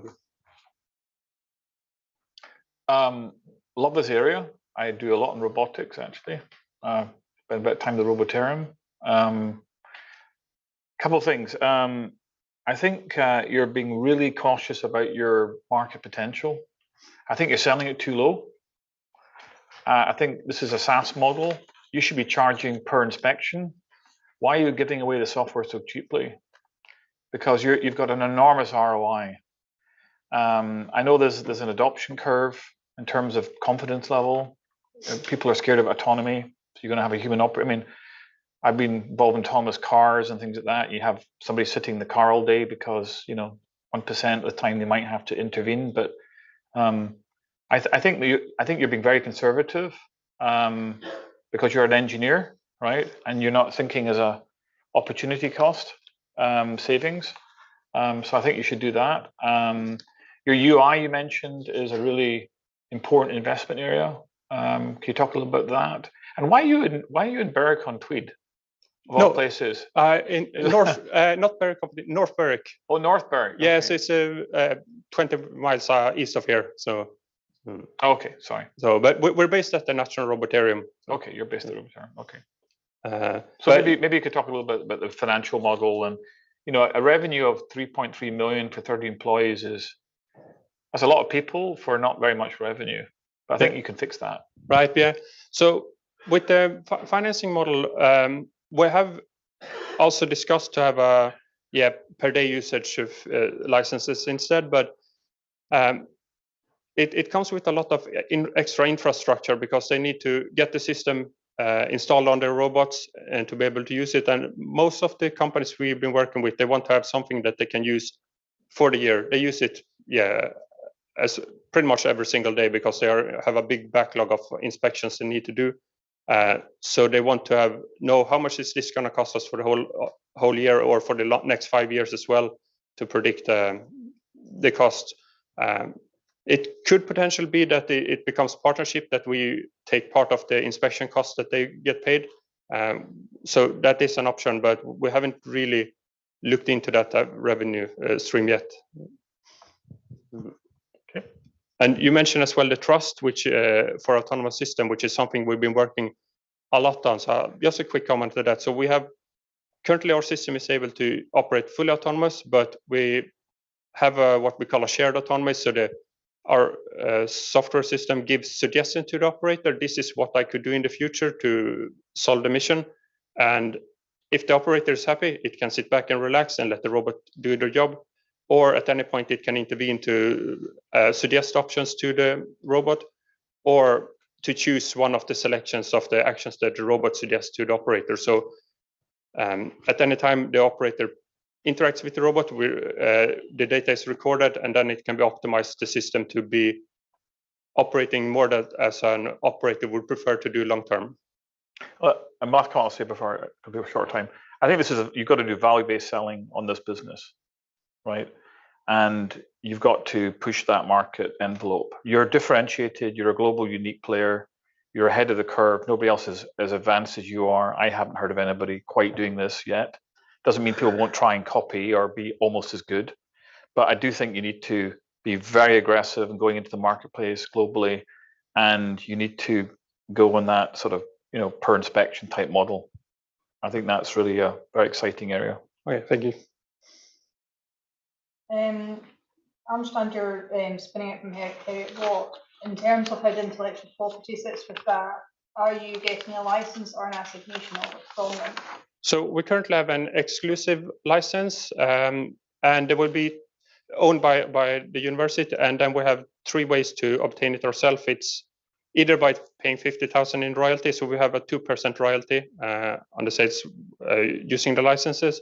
So, or if we get investment of 1 million, or if we get bought by a company, then we will own the IP afterwards.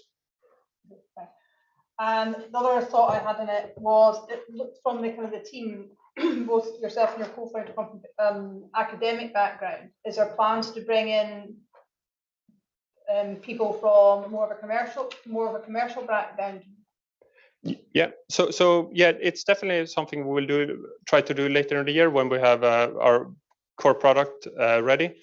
We have one of our advisors. He started and funded the global largest software company for marine robotics prior, and he's a shareholder and our main advisor as well at the moment. So he has a lot of experience in how to take research, build a company, a very successful company around this.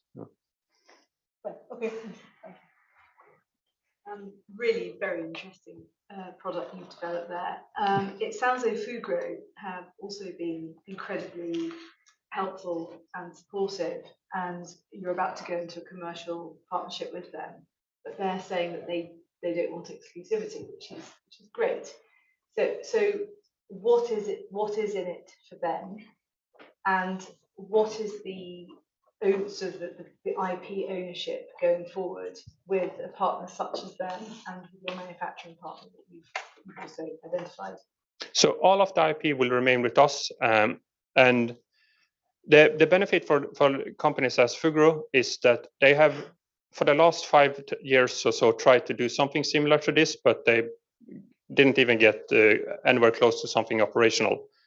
So they see it's cheaper for them, instead of continue hiring a team of 20 people or so trying to do this.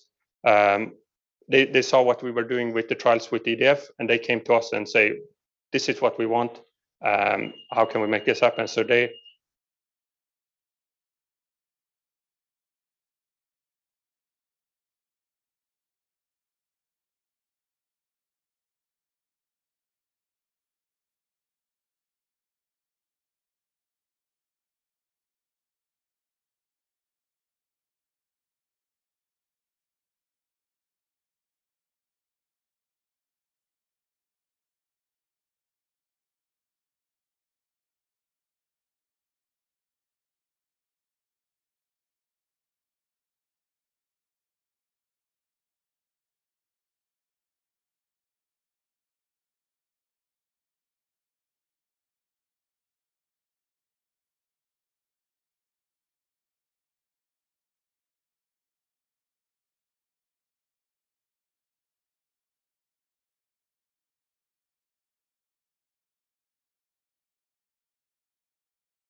because it's rough. That has to come from the human brain. Okay. Supply chain. It's where you get your Marks and Spencer's. Good morning and welcome back to the first day of the Scottish Edge Round 21 final.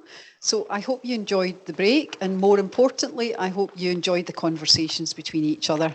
I know for sure there were lots of intense conversations going on in the judges' room, and I can tell you it's going to get even more challenging for the judges, as we still have another 8 businesses to come forward and pitch across the rest of today. Now, getting things underway in this session is a business who are developing a game which both educates people and also encourages them to get outside. Now, unfortunately, this person is stuck in Germany, so we wouldn't normally do this, but we're allowing them to join us via Zoom. And I have to say, I'm slightly anxious about this, but I'm hoping it works. Stephen has assured me it's all going to come together. So next up, we're going to have Elena Hogue of Yaldi Games. So let's see if Elena is there.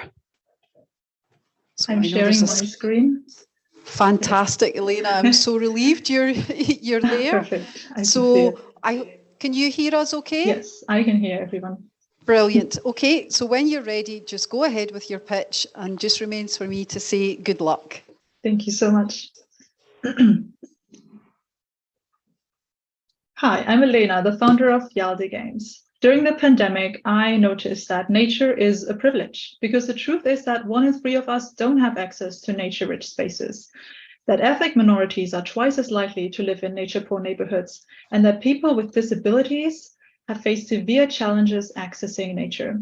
So I decided to use my skill set as a game designer to create a digital space where everyone can enjoy and connect to nature, because after all, our relationship with nature, how much we notice, think about, and appreciate our natural surroundings is critical in supporting good mental health and preventing distress. And that's exactly what I'm trying to do with our game, Wholesome Out and About.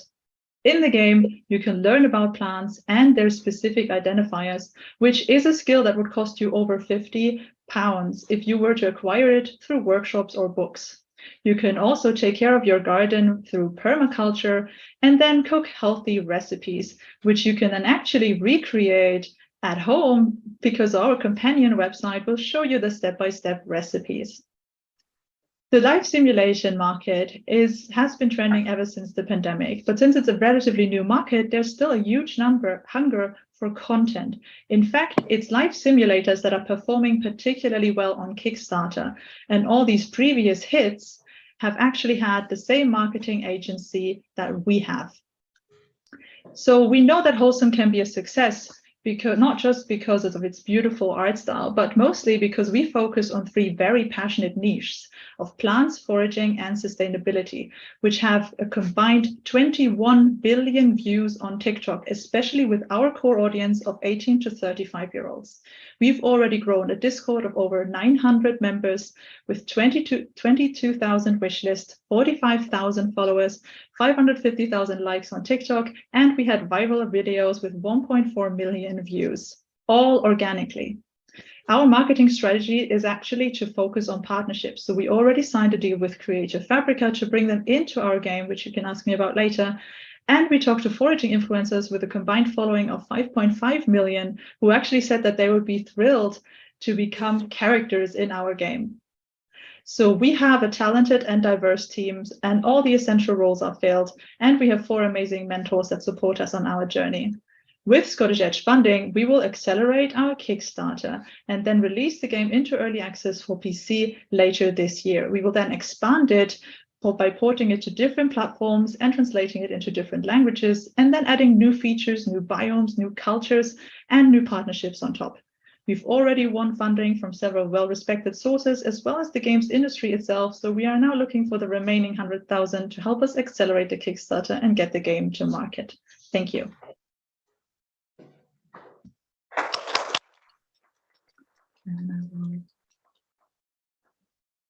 I will probably stop sharing. Okay. Let me just see. Hi there. Hi, hello. Hi, Elena. I don't know if you have video, you can see any of us, but this is Craig here. Thanks for your presentation. It's a great area. It's really interesting and exciting to see you doing, I think you call it cozy games. Yes, yeah. Is that right? Yeah, so positive. less shooting and aliens and all this kind of stuff. It's nice to see that positive. I can see that to your demographics, 100% female, 30% male. That's great. I had a couple questions. I've been involved in some gaming development in the past, and I know you've intentionally not decided to target mobile gaming. Although that's been a big area. I mean, you're obviously going after consoles, you're going after a certain market segment. That's a big market segment. But can you tell a little more about why you're not going after the mobile gaming market? It is probably the biggest market in terms of eyeballs these days. So that's a big market, and it's probably useful to know why you're not intentionally going there. Yeah, I mean, mobile is actually 77 billion, and PC and console together are around 80 billion. So that's the first step. But yeah, we actually the project started as a mobile project, but then we realized that the user acquisition was getting very hard. Especially at that point, Apple did the privacy law changes, and everything got more expensive, and we saw a lot of companies, and I read through a lot of mobile gaming blogs struggling with UA costs, and that just really was tough for a startup. And you know, we knew that we couldn't probably perform well at all as a premium game, because as a premium game these days on mobile, you need to have a brand established or you will die. So we knew that we would have to go with, you know, in-game monetization, and that just also didn't fit the brand very well. So it was hard for us at that point to determine, you know, if this was really a good fit for our brand and for our company and resources. So we went with PC instead, and we are going to build the brand on PC and console, which allows for early access on PC, which is very useful for us to build a community more. And then we will actually use the resources that we have to port on mobile, and then we can look into what business model is actually best suited for us at that point. Great. And then you're targeting, when I read your documents, was PC, Nintendo Switch, and Xbox, but you didn't talk about PlayStation. Yes. Yeah, that's actually because at that point, where there were some data points about AAA games performing best on PlayStation, and at that point, PlayStation didn't have anything that was like the Xbox Game Pass either. But now, actually, over the development, I think PlayStation is becoming more indie friendly, and there are potentially some grants that we can tap into to cover the porting costs. So I would do that. But I can see from our data on TikTok and how people have interacted with me that the Switch is, of course, the biggest platform, and Xbox is very interesting for us because of Game Pass and because they have already, you know, supported us with a diversity grant. And yeah, the numbers were there, but we are going to look into PlayStation. It's just that has been a recent development. Great, thank you. It's quite a busy space, gaming development, and I was just wondering if you could tell me a little bit more about how you're going to maintain a competitive advantage and not end up getting engulfed by one of your bigger competitors. Yes. So what we will do is we will rely on like a DLC long tail strategy. So that means that we will keep adding content to the game, and that is actually something that many of our competitors are not doing. The way that we want to add content is to actually add new regions of the world, new plants, new recipes, to bring in new cultures and traditions from different people over the world. And that lends itself very well for DLCs. We can also add new features such as fishing and bird watching and farm animals. So I want to get and enable active sales through having DLCs spread across every year. So 2 real DLCs released per year, ideally. That will mean that people are getting back to playing the game, back to, you know, just purchasing the new content, and also just being more interested in the game, because, for example, some audiences might be accessible if we have fishing, which are not accessible now because we don't have fishing. So we will keep the game alive as a game as a service of sorts by adding content. But I think the most interesting thing, and that the thing that makes us very different from other games, is that we have the companion website, and no other game actually has this kind of website, because all they have are wikis where you can learn about, you know, what you can do inside the game. But we actually have a website that will give you the recipes, that will give you, ideally at some point, crafting instructions. And then the plan is to actually connect those to real life craft kits, real life brand partners, and to actually have income through not just the game, but also the companion website and the partnerships that we make. So that is the difference between us and other life simulators. Okay, that's helpful, thank you. And what happens to the cash flow if the Kickstarter campaign doesn't go to plan? If the Kickstarter campaign doesn't go to plan, I mean, that is very low risk currently because we have a marketing agency and another marketing person helping us with that, and we're going to release demos to push it. But if that would happen, we essentially would put out a shortened version, a shortened demo, and actually get back into conversations with publishers. And technically that would be our plan, like to look back into publishers and to just release a smaller version. Like with the community that we've built on Discord, we know that we have a very patient and very passionate community, that we can get away with releasing a more unfinished product earlier and then updating it constantly, because that's what people have been liking about us on TikTok. Is the constant engagement and the constant updates that we've been putting out 3 times a week. Thank you. Thank you very much. I think I've heard your story before, and you've made huge progress, so well done. I'd just like to understand a little bit more about why you've decided to focus on the 18 to 35-year-old rather than children, because it strikes me that this is a really great opportunity to educate children in wildlife, etc. Absolutely, and we don't exclude children. We just focus first on the 18 to 35-year-old range because we know that they can make their own purchase decisions. They're very passionate about these niches, and they're also passionate and active in the market. So we're looking at cozy gamers that already have a hobby and a passion for nature, sustainability, and cooking. And so those are just even better suited than children. We actually did a marketing test on Facebook 2 years ago, even looking at and comparing the numbers of how well like millennials performed compared to parents, and it was just harder the numbers didn't add up on the parent side. But we designed the game to have no alcohol and just to be PG-13 or even younger, so that kids that are 8 to 12 can also play it. So we're not excluding them. I think we're focusing our social and marketing efforts on the larger and better performing audience first. Thank you very much. I just have one more question for you.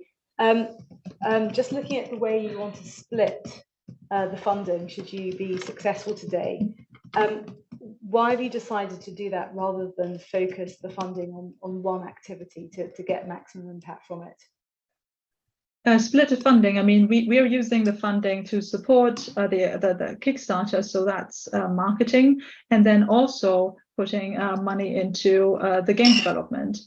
I actually took out in my updated report, I took out any funding that going towards the companion website, because we already got a grant to develop that, and that is in progress. So technically we're not splitting the funding, we're just focusing it full on the game development and then on the marketing for the Kickstarter.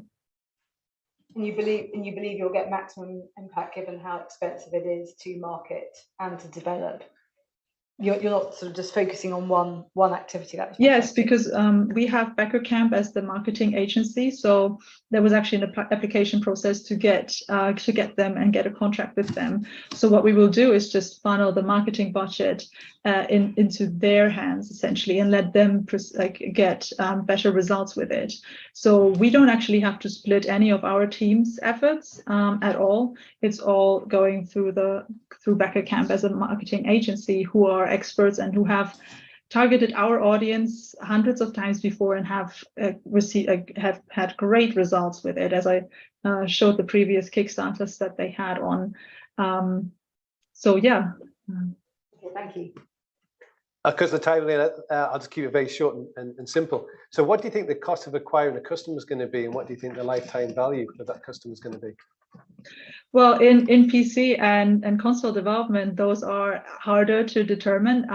My hope is that the lifetime value of a customer will just increase over time. So what we will start with in the beginning is hopefully something around maybe 45 pounds. So that includes the actual game purchase. but then also maybe one DLC purchase, and then potentially purchases of our partners on the companion website through the affiliate links that would give us a commission. So that is my goal. But then we want to increase that, of course, and enable, you know, a higher lifetime value by just having more partnerships, more items, more content, and just grow that over time. And do you have an indication of what you think the acquisition cost would be?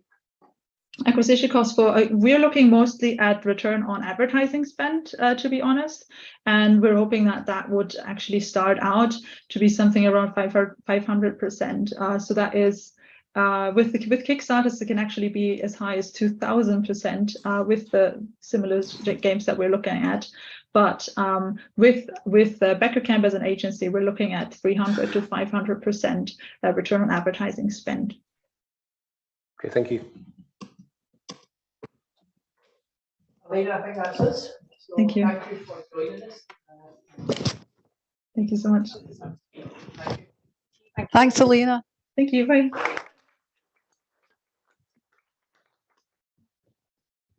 A great presentation, and I am personally very relieved that the tech worked and enabled Elena to join us from Germany. So while our judges score and write their comments, I'd like to chat about the other judges that we use, and I can see quite a few of you in the audience.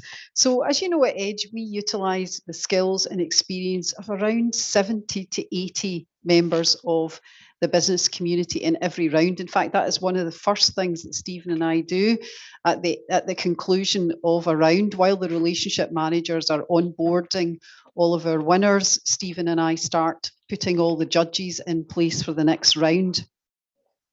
So I'm sure you will all agree, having been involved, that the judges play a vital role in each stage of the competition. And, you know, we're always keen to get new people involved in the judging process. I know, in fact, fairly recently, Andy Coleman in the audience brought two fantastic judges to us who were both involved in our semi-finals a few weeks ago. So, and we also know that people tend to really enjoy judging. We've only done a couple of sort of exit surveys over the years, but we've always found that people score the judging between 8 and 10. I don't think we've ever had anyone who's scored it less than that. So therefore, I wondered if anyone wanted to shout out any names of people, give us any suggestions of people you think we should approach to get involved in judging in the next round. So anyone got any suggestions?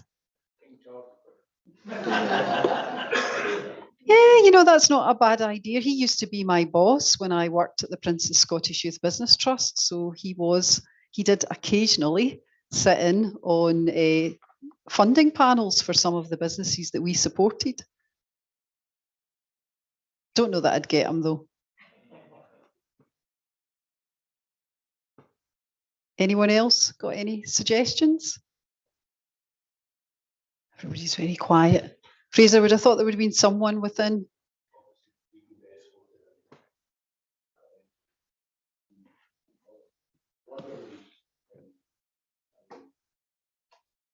Enhance the use of the platform.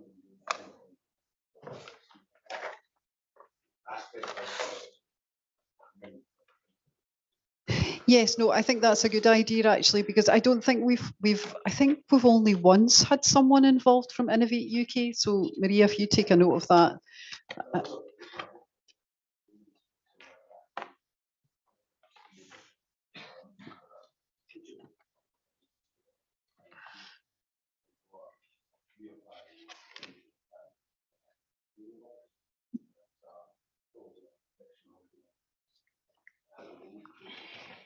Yep. And actually, I have to say, I mean, and Stephen would back me up on this, 99% of the time when we ask people to judge for us, they say yes. And usually the only time they say no is because they're not available on the dates. It's not a reluctance to support. I mean, occasionally people have said they're too busy because we are very honest that, you know, it is a fair time commitment judging at Edge. You know, there's the preparation in advance can be up to a day and then the day itself. So are you okay then, Stephen? But anybody got any ideas? If you could please speak to Maria McKinney, if you let everybody know you're here, Maria, that would be very helpful. So it's time to move on and hear all about a SaaS platform which delivers training in hazardous environments. Please welcome up Ian Taylor and Rory Fraser to tell us all about Chorus Training.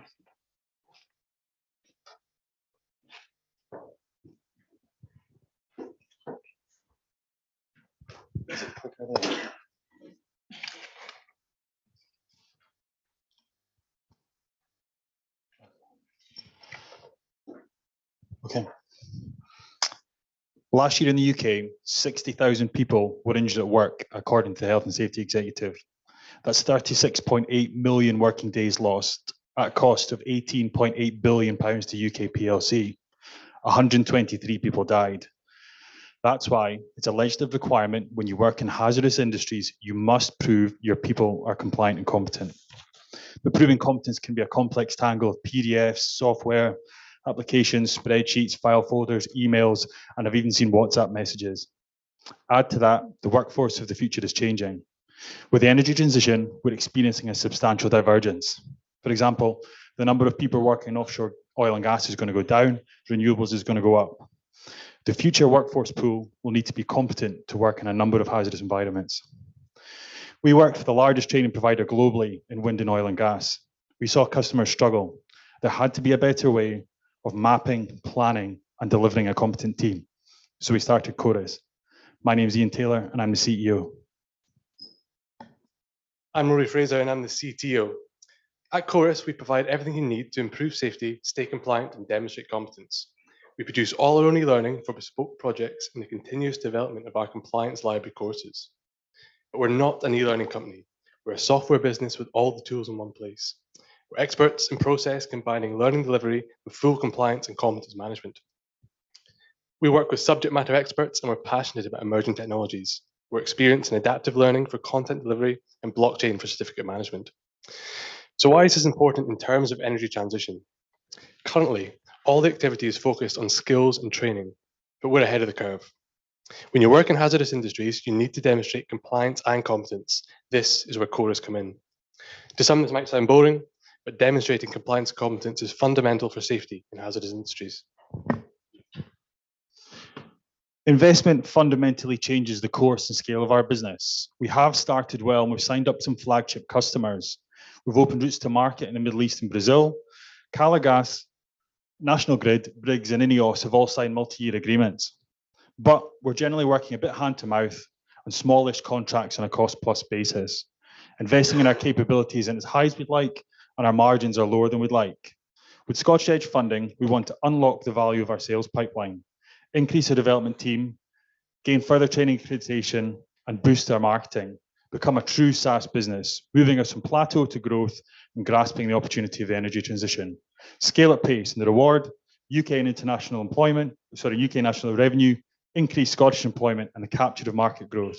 This is Scottish Edge for Chorus.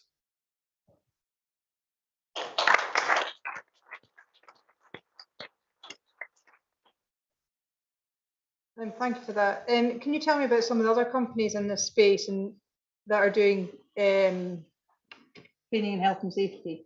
And is it simply just the fact that you're also doing effectively the compliance piece as well? Is that the differential? Absolutely. E-learning is a bit of a Me Too space, and we're acutely aware of that, given our backgrounds and our experience. Our differentiator is the value proposition we're a digital competence provider, not just training. I think training is the arena in which we operate, and our differentiator is our ability to gather and pull together clumsy and costly processes with the end outcome being competence. We looked at, when we were starting the business, the priorities of our beachhead market and our profile with energy and utilities, and their priorities were indemnification, i.e. can I prove that I've done all I can if I have an accident, and process. And the systems and processes that we saw both in our previous employment and available in the market were clumsy, out of date, and invariably in different housing. So we pulled that together. Okay, so from the purposes of your customer's point of view, what's the sale into them? Does it make them for their regulatory piece, or is it a cost point? I think ideally both. I mean, if you work in a hazardous industry, compliance at a minimum is mandatory, and in many hazardous environments like tier 1 coma sites, competence is mandatory too. So it is a mandatory piece. But in addition, the cost saving, I think one of the questions we've been asked is, why would I continue to invest in training in a tough environment? This is mandatory training. In addition, our software supports the delivery and management of training as an overall. So taking it away from spreadsheets, multiple resources, and clumsy processes into one succinct application. Okay, just to follow on that really, I'd like to understand what feedback you've received so far from customers, and why you believe they will want to work with you again.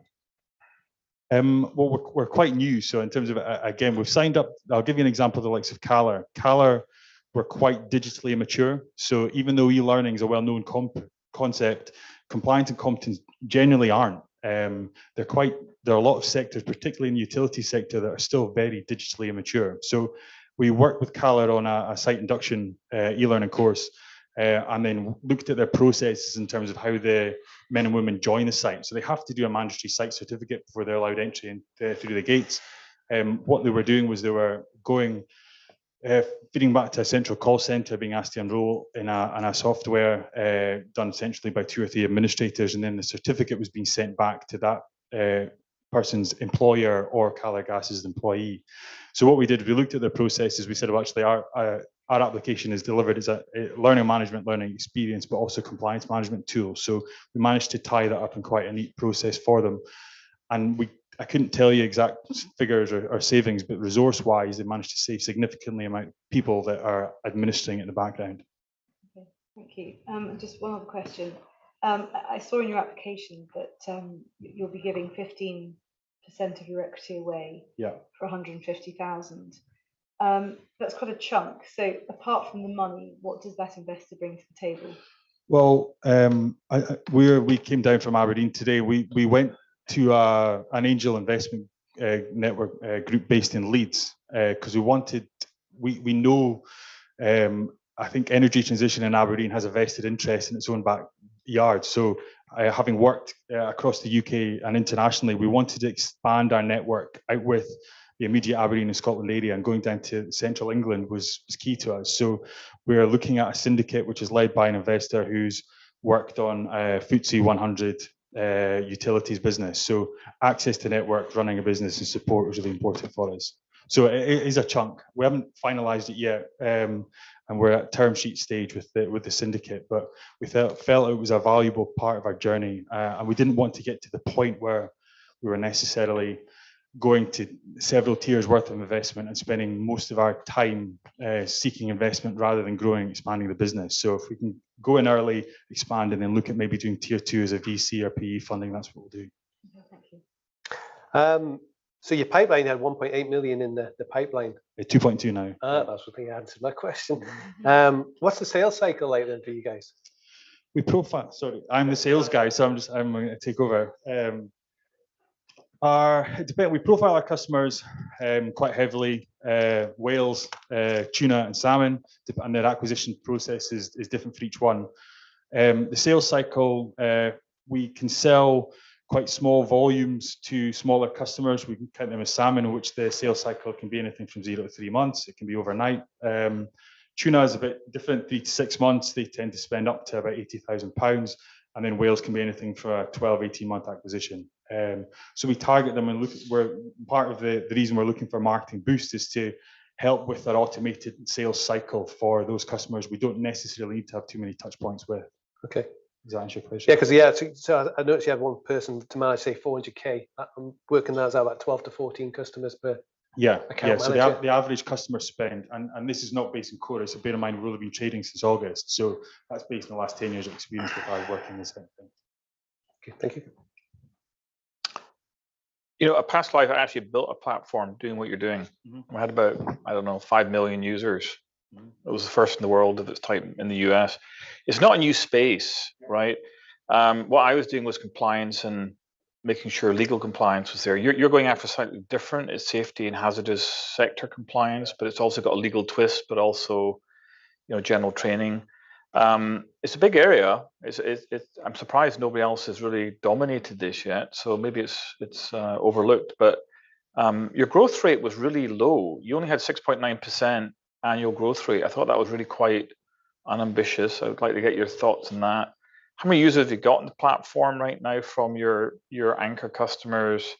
And also, I'm a bit of a technical guy, so you don't talk about anything about what you built this on. Okay, the architecture, and you've got your CTO here. So it's very important you choose the right platforms. I'm not talking about are you Amazon or you Azure? I'm talking about a level down very, very quickly, 30 seconds. Yeah, well, it's a multi-tenancy application. It's built in PHP, and we chose that for all operating systems.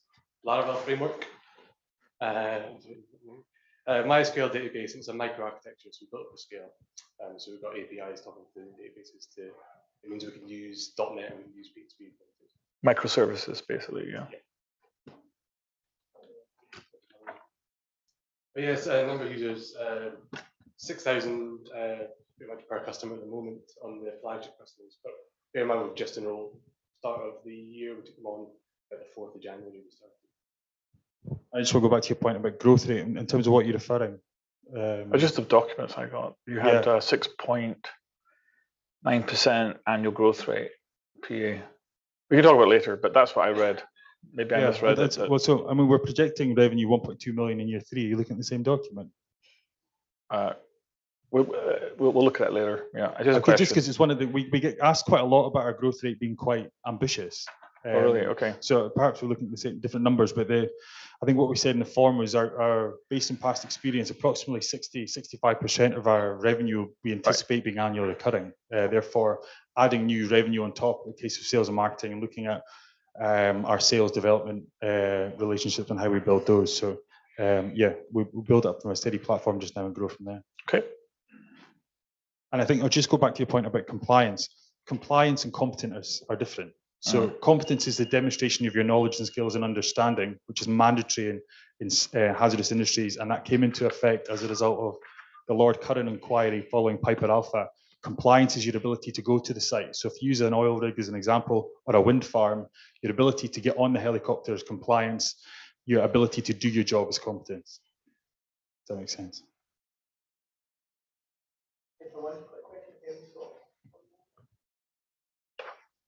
I was interested about the profitability of the business. It looks pretty good. So how are you planning to use those profits? We want to reinvest in tech as much as possible. So we've got a good foundation, we've got a good MVP, but we just want to reinvest into the tech and then grow the business. So we'll develop our compliance library and we'll just extend our technology roadmap to be as robust as possible.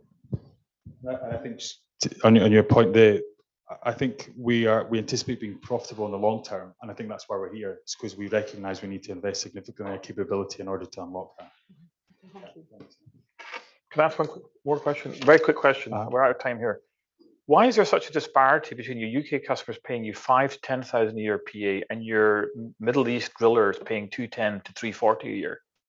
They're 20x difference or 30x difference. It's like two different businesses. Can you answer that? Largely volume. I think the Middle East drillers that we've put in are significantly larger. Plus the level of digitalization they're undertaking is significantly higher. There is an element of competition. There's less competition. I was based in the Middle East for some time, so there is an expansive and growing market out there. So there's an element of that, but the examples that you cited are specifically based on volume. Okay.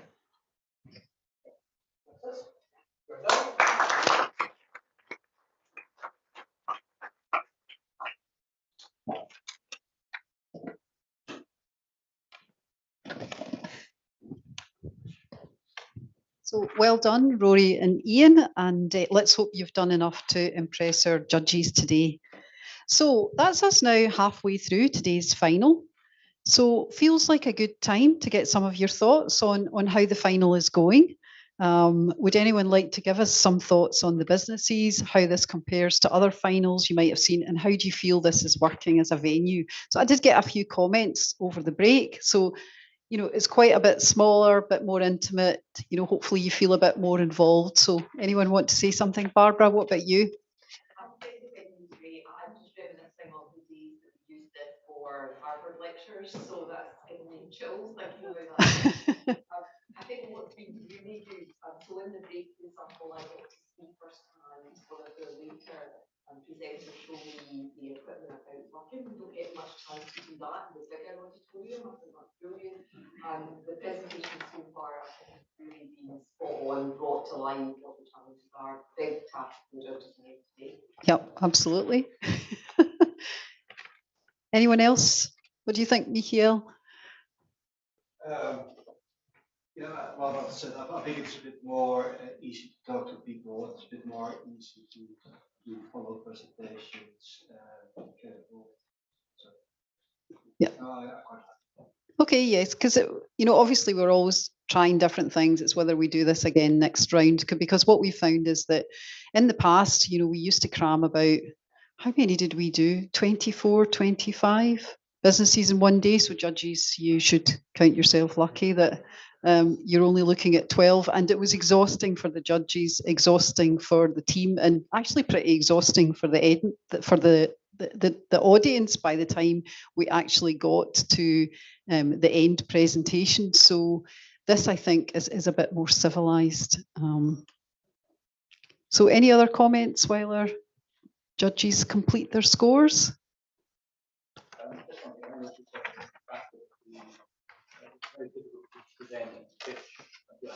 Question. I think it's a little easier just in terms of the direction because you're taking the judges. Whereas in a bigger auditorium, you're kind of half giving your attention to the broader audience, which is at each side rather than front. Yes, that's a good point, actually. And I do think sometimes the pitchers feel a bit conflicted. Should they be pitching to the judges? Should they be pitching to the audience? And I have seen that slightly confuse people in the past. So you're right, David, that is a really good point. Even originally, the judges here. Uh-huh. Just feedback from some people who came last week to see the venue, said, you know, it should be straight on so we can see everyone. So Yep. Well, that's great. Good, and that shows responding to our clients. Lucinda. Just say, having sat on the stage the first time I did it, I'm actually much preferring this. Yes. It just feels much more intimate. Uh-huh. You've got, I don't know, you can talk much more easily to each finalist in a more sort of personal way, I think. Yep. Yes. And it's not as daunting for us. It's not as distracting for us, Uh-huh. which I think is important when we're having to think through so many things at the same time in a short period of time. So. Oh, that's great. Good feedback. So we're ready to go now, Stephen? So it's time now for finalist number 7. So not sure if this is good timing to hear about a food and drink business just before lunchtime, because you're probably all starting to get hungry now. But here to try and impress the judges over the next 12 to 13 minutes is Yvonne Morrison of Good Nude Foods. Over to you.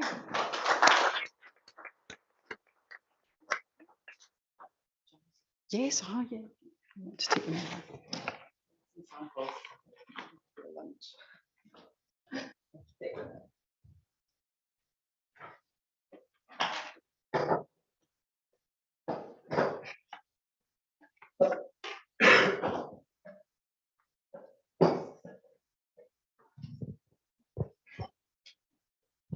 That's great. Thank you. Hello, everyone. My name is Yvonne Morrison, founder of multi-award winning fermented foods company, Good Nude Food. Our vision is to be at the forefront of innovative and functional gut healthy food and drink products. I'm pitching for the £100,000 Scottish Edge Fund. Last year, there was an 83% increase in Google searches for gut health. A diet high in fermented foods has been shown to increase the diversity of your gut microbes and decrease inflammation in the body. Gut health is something that affects each and every one of us here. Indeed, myself included, it was whilst working in corporate I started to suffer from health issues, and so took an interest in improving my own gut health by eating fermented foods such as unpasteurized sauerkraut. However, I did not like the taste and texture of traditional sauerkraut at all.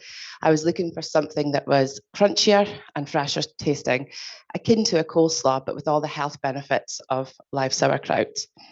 This resulted in me making my own innovative products at home, and Superkraut was born. So my Superkraut range consists of 3 tasty live sauerkrauts that are crunchier and fresher tasting. Superkraut is sold throughout the UK. I've also developed 3 kimchis, which are ready to launch later this year. Fermented foods are proving a popular choice for consumers in 2023.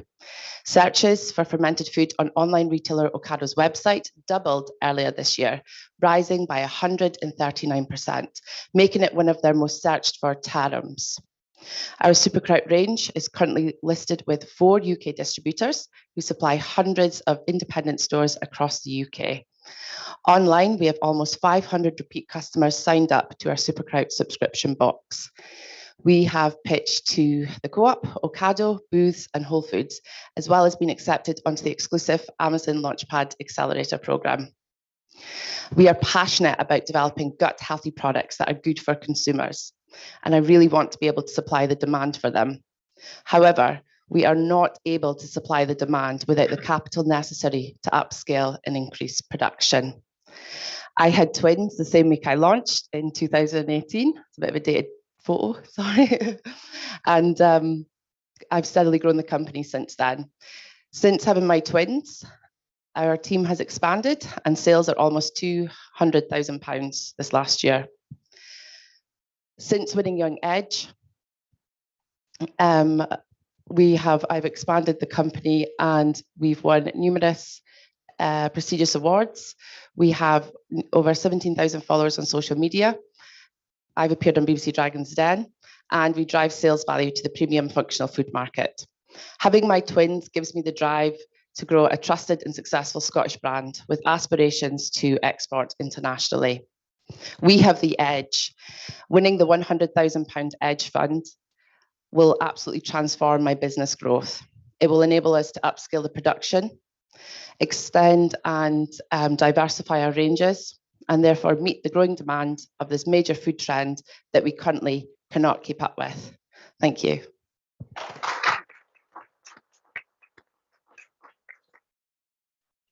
I felt for you while I was reading through your application around the manufacturing, because I know what it's like to produce a live product. It's exceptionally complicated. I see that you have moved from an unpasteurized chilled product to a product that is ambient.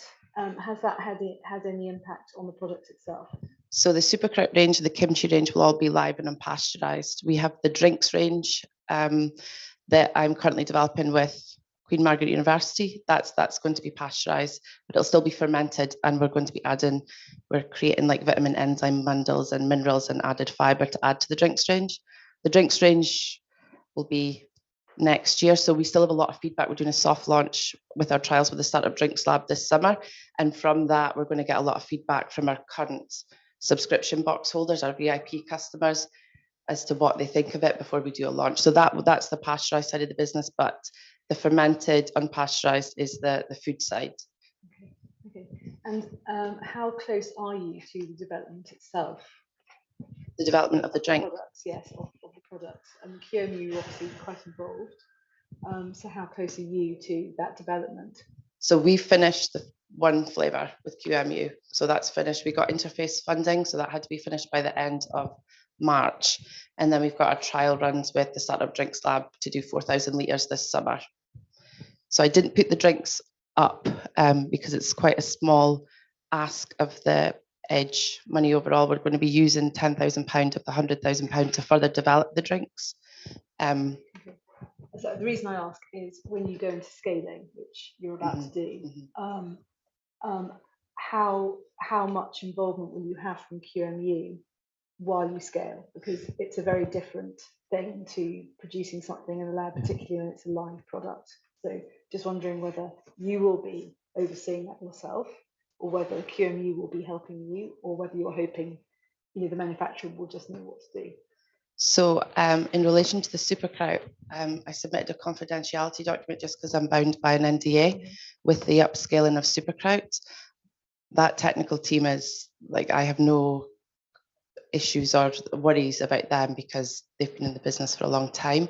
As regards the drinks, we're still early days. We still have a lot of development to see if it's even a product that my customers like before. We have a couple of manufacturers that aren't the same manufacturers as Superkraut for the drinks. Again, they're already BRC accredited. So when I'm going after the manufacturers, like looking for them, they have to be BRC accredited. Thank you very much. So are you based in the Shetlands? I live in the Shetland Islands, but Okay. the business is all based on the mainland. Okay, So, that'll yeah. be fun, transporting things from there. So who's doing your fulfillment, etc.? Who's looking after all that? And where's the bottleneck in your business right now? So currently, the manufacturing is done in Fife. There is a confidentiality agreement just with the upskilling of the manufacturing, but that everything's being kept in Scotland. So much larger facilities. So is your BRC manufacturing the accredited. bottleneck at the moment, not your customer pipeline or?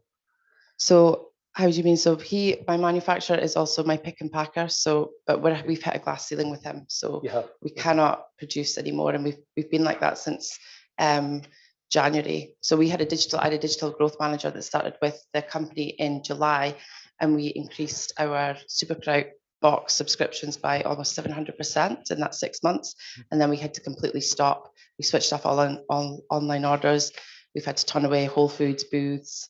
We can't progress with any of those listings just because the manufacturing limitations. So that's with the. I feel your pain because I've been there. Yeah. So we pulled the fulfillment in-house to take it off the manufacturer at that point because we just couldn't rely on them doing both. So I don't know if that's something that definitely don't want to do it from Shetland.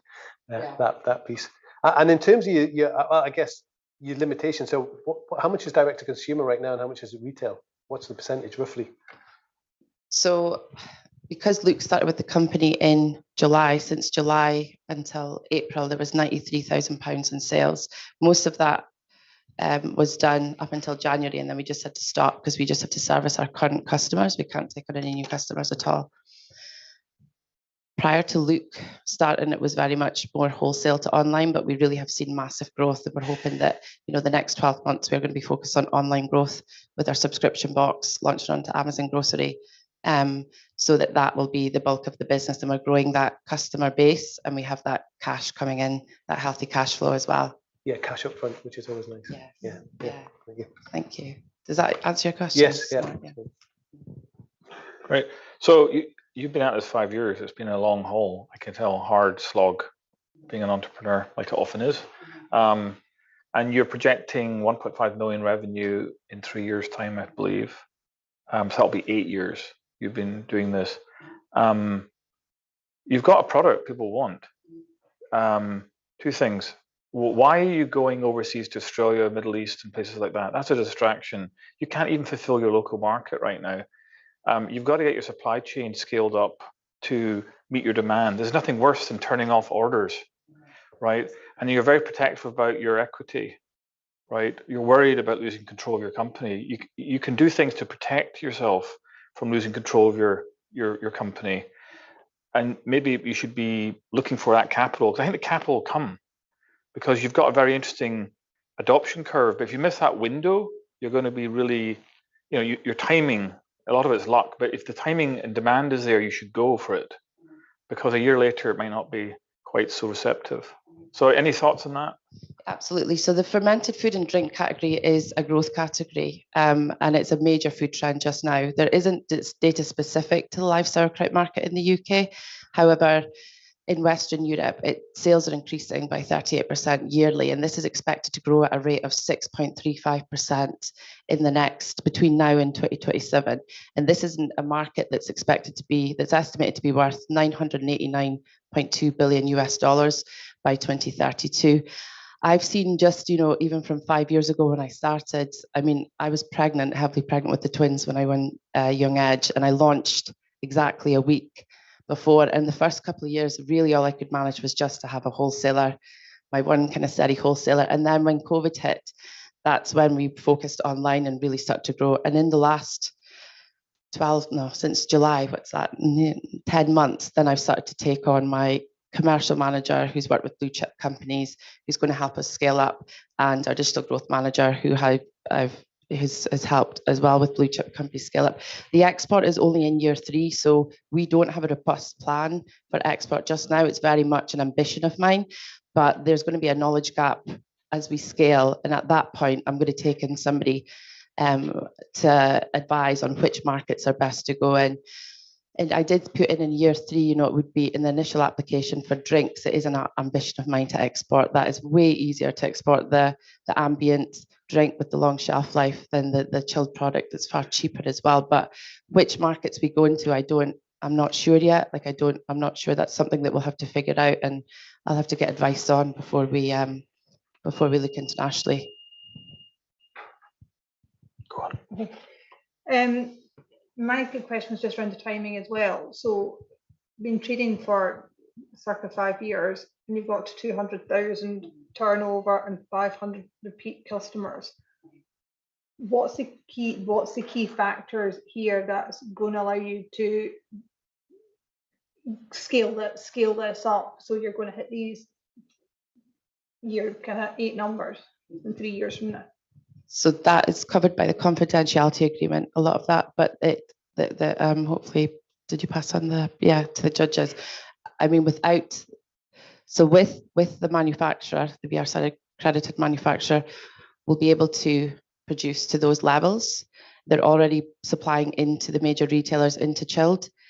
We have to do large volumes at a time. So without the edge money, we won't be able to pay for those productions. We're really lucky with Supercrowd. It's got a 12-month shelf life, so it's going to be kept in chillers, moved to pick and pack, and they can do the online. It's only really in year 2 that we're going to be moving into retail. This next 12 months, I really want to focus on growing the online customers and growing that customer base, but also getting that cash in. So when we're going, it really projects us into year 2 and doing our soft launch into the retail. Right, so just unclear, the current situation is due to the manufacturing side rather than you've got no concerns on the demand side. No concerns at all. We're losing business. Right. Yeah. Okay. I've just got one more I'd love to sneak in.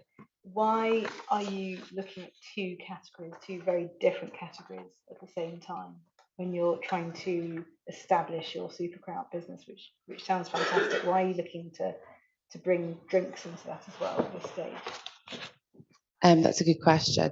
So I have a legal background and a corporate background, but I'm absolutely passionate about MPD. It's what I love doing. I think I look at other markets just kind of around the world and see what's trending.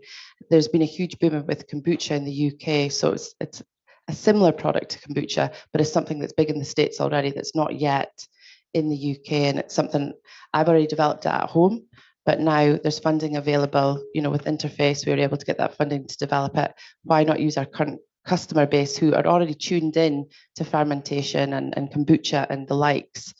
So that's why they're kind of the early adopters of this kind of drink. This is like a health focused drink, although it's non-alcoholic, and it will be a health focused drink to tie in with the whole prebiotic. It's a prebiotic drink as well.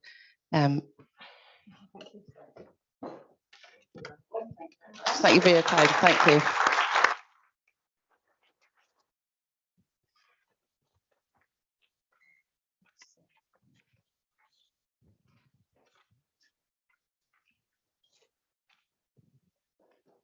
Well done, Yvonne. And personally, it's great to hear how things have gone since you won your Young Age Award a few rounds back. Yvonne is also one of the 11 women out of the overall 24 finalists between today and tomorrow who's made it to the final, which means almost half of our finalists have a female playing a key role in the business. So that's a real positive step. I'm sure you'll all agree in terms of gender balance at Scottish Edge, which is one of the things that the team focuses on. So we've got one more business to go before we break for some lunch. But before we get to the last business in this session, let's have a look at the Scottish Edge assessment criteria and get your thoughts. So our judges today are scoring against 6 Scottish Edge assessment criteria. And for many of you who've judged in the past, you've been involved in doing that as well. So if I just tell you what those assessment criteria are. So we've got value proposition, which covers what the business is, USP, competitor awareness. Then team, so that's us looking at the business founders, but also the people surrounding and supporting those founders. We've got impact, where we're asking about social and environmental purpose and any circular economy aspects to the business. Customer focus is mostly around customer validation. Then we're looking at business growth. So what are the 3-year figures that they're planning to achieve? And then we look at utilisation of funding. How are they going to spend that all-important Edge cash? So hearing what you've heard so far from the pitches and what you personally know of the Edge process, both those that have applied to Edge and those that have judged Edge, are there any other key business areas you think that we should be looking at as part of the assessment criteria? Oh, I can see Adam's got his hand up.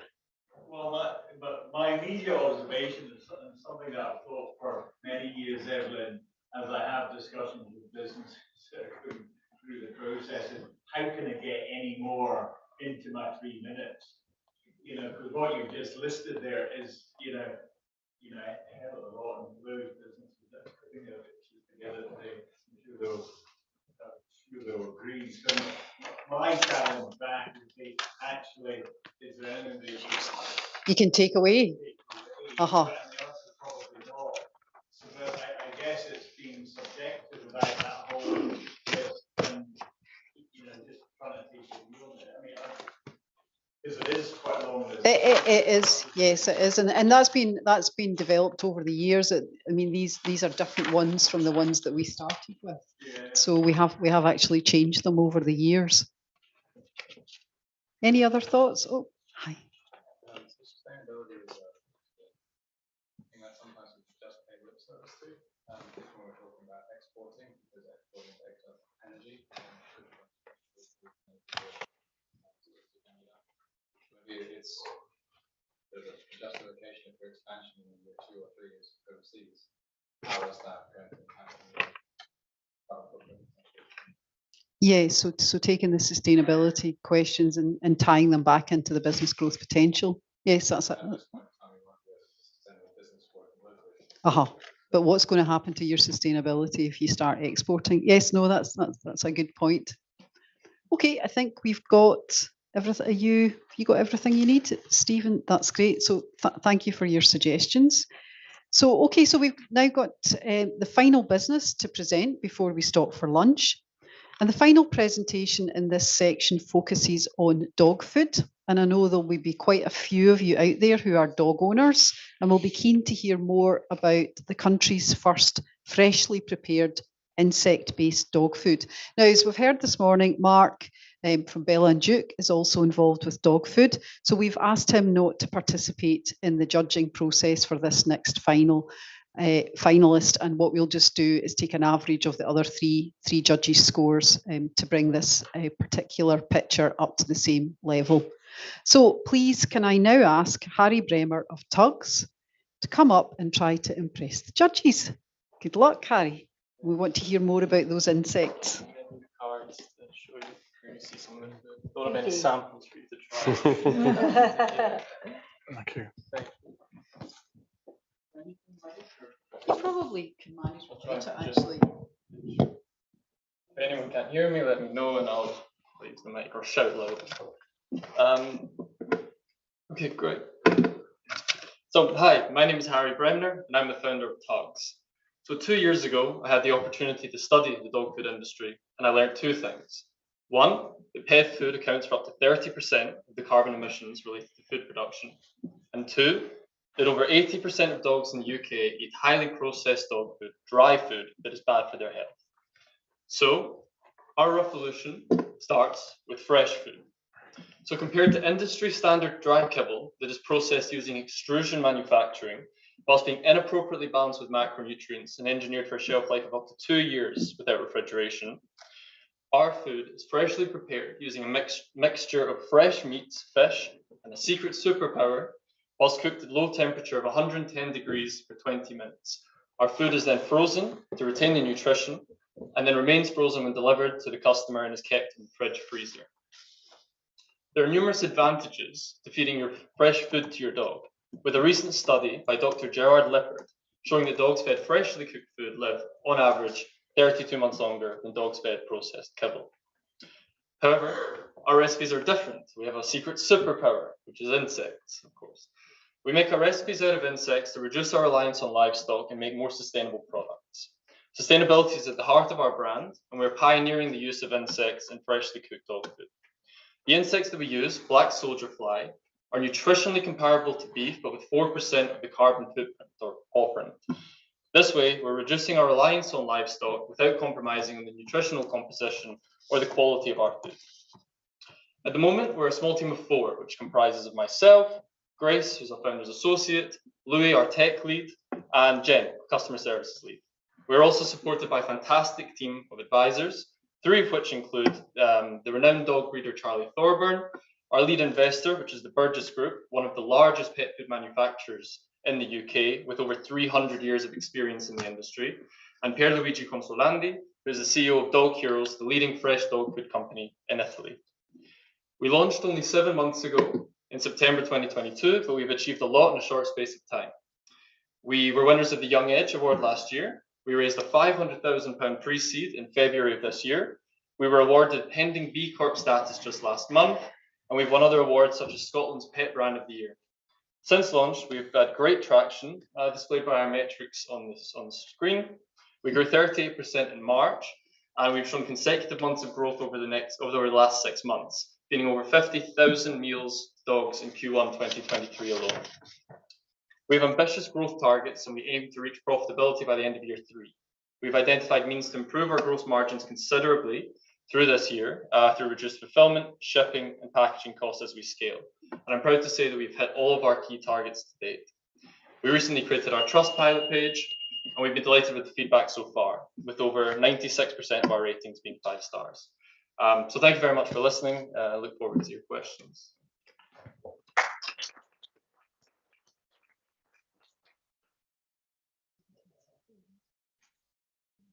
Yeah, it's not me.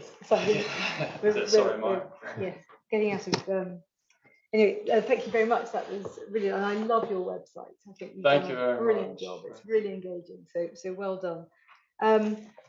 Again, manufacturing is my passion really, and I see you manufacture in Italy. We do, yeah. And your market is in the UK. Yes. Given you're a sustainable brand, how do you see your manufacturing strategy moving forward, and that current relationship developing? Yeah, so manufacturing was a big issue for us. We had an agreement with Wilson's Pet Food, which is a former Edge winner. So they're based in Ayrshire. And we had a specific co-manufacturing agreement with them, and they were the only company in the UK. I spoke to every company in the Pet Food Manufacturers Association, or tried to. They were the only ones that showed some interest. So we had an agreement with them, and we waited 9 months for APHA approval. And the regulatory body, after 9 months, we didn't hear anything. We submitted all the documentation. I'm aware within the industry there are delays across regulation and approvals with not just us, with everyone. And so eventually I had to either say, do we continue waiting and, what do I do with my life, or do we try and find a solution elsewhere? So I looked out to Europe, and we came up with a co-manufacturing agreement with Dog Heroes. Pierluigi is our advisor, and so that made sense. So we have a very close relationship with them. Long term, we must bring manufacturing back to the UK, but we will most likely need to do that ourselves, and we'll need to raise significant funds to do so. But that is in the kind of long-term dedicated capital strategy that we have, hopefully within 3 to 5 years. Okay, thank you. And my other question, again, around sustainability. Insects are by far and away the most sustainable source of protein, given you're also putting meat into your products. Why only 20%? Yes, so when I've been researching the industry, the interest and the kind of idea for this came from an interest of mine in entomology, the consumption of insects. But however, there's 2 reasons. Maybe 3 reasons. One is that there are only a few viable insect farms in Europe. Unfortunately, the UK is 10 to 15 years behind the rest of Europe, at least, in terms of insect manufacturing. There are no viable insect farms in the UK. There are 2 or 3 in Europe that can provide this, that can supply the demand that we will have. So there's that aspect.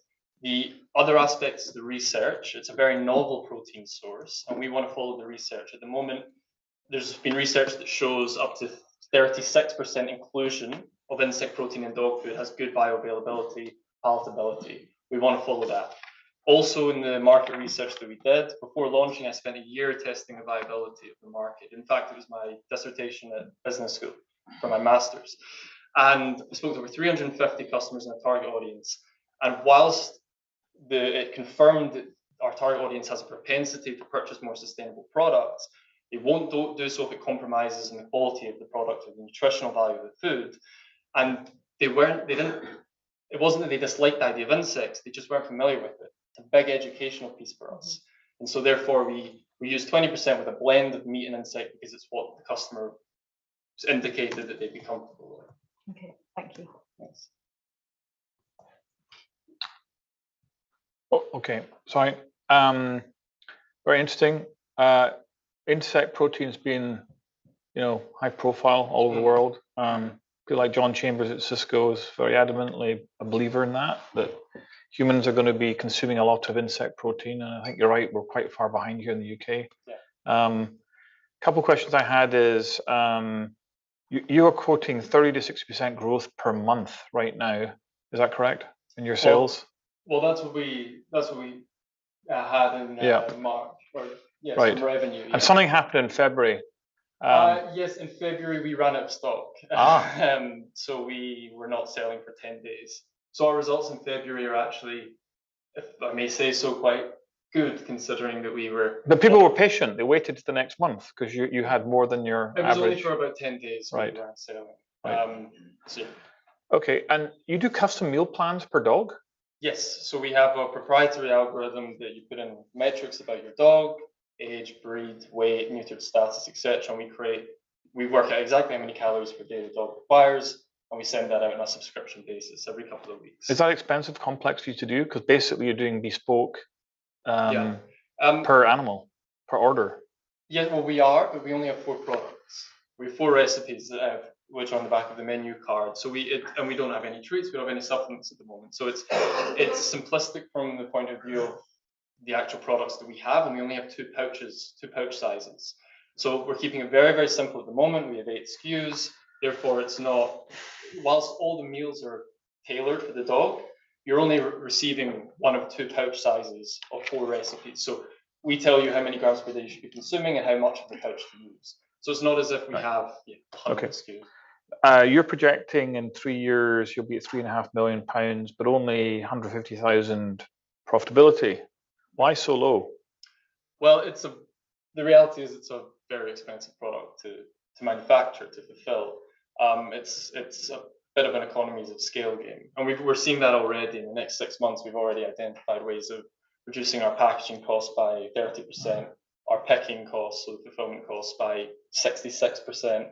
So just as we grow, we're hitting these economies of scale, but the reality is until we get to kind of more significant scale, the costs are higher. But I think the important thing to note is that whilst the profitability and the margins might not be as elusive or as incredible as other markets or other products, the dog food industry is growing 4.5% a year. The fresh dog food segment is the fastest growing subsegment of that market, growing at 13% per year.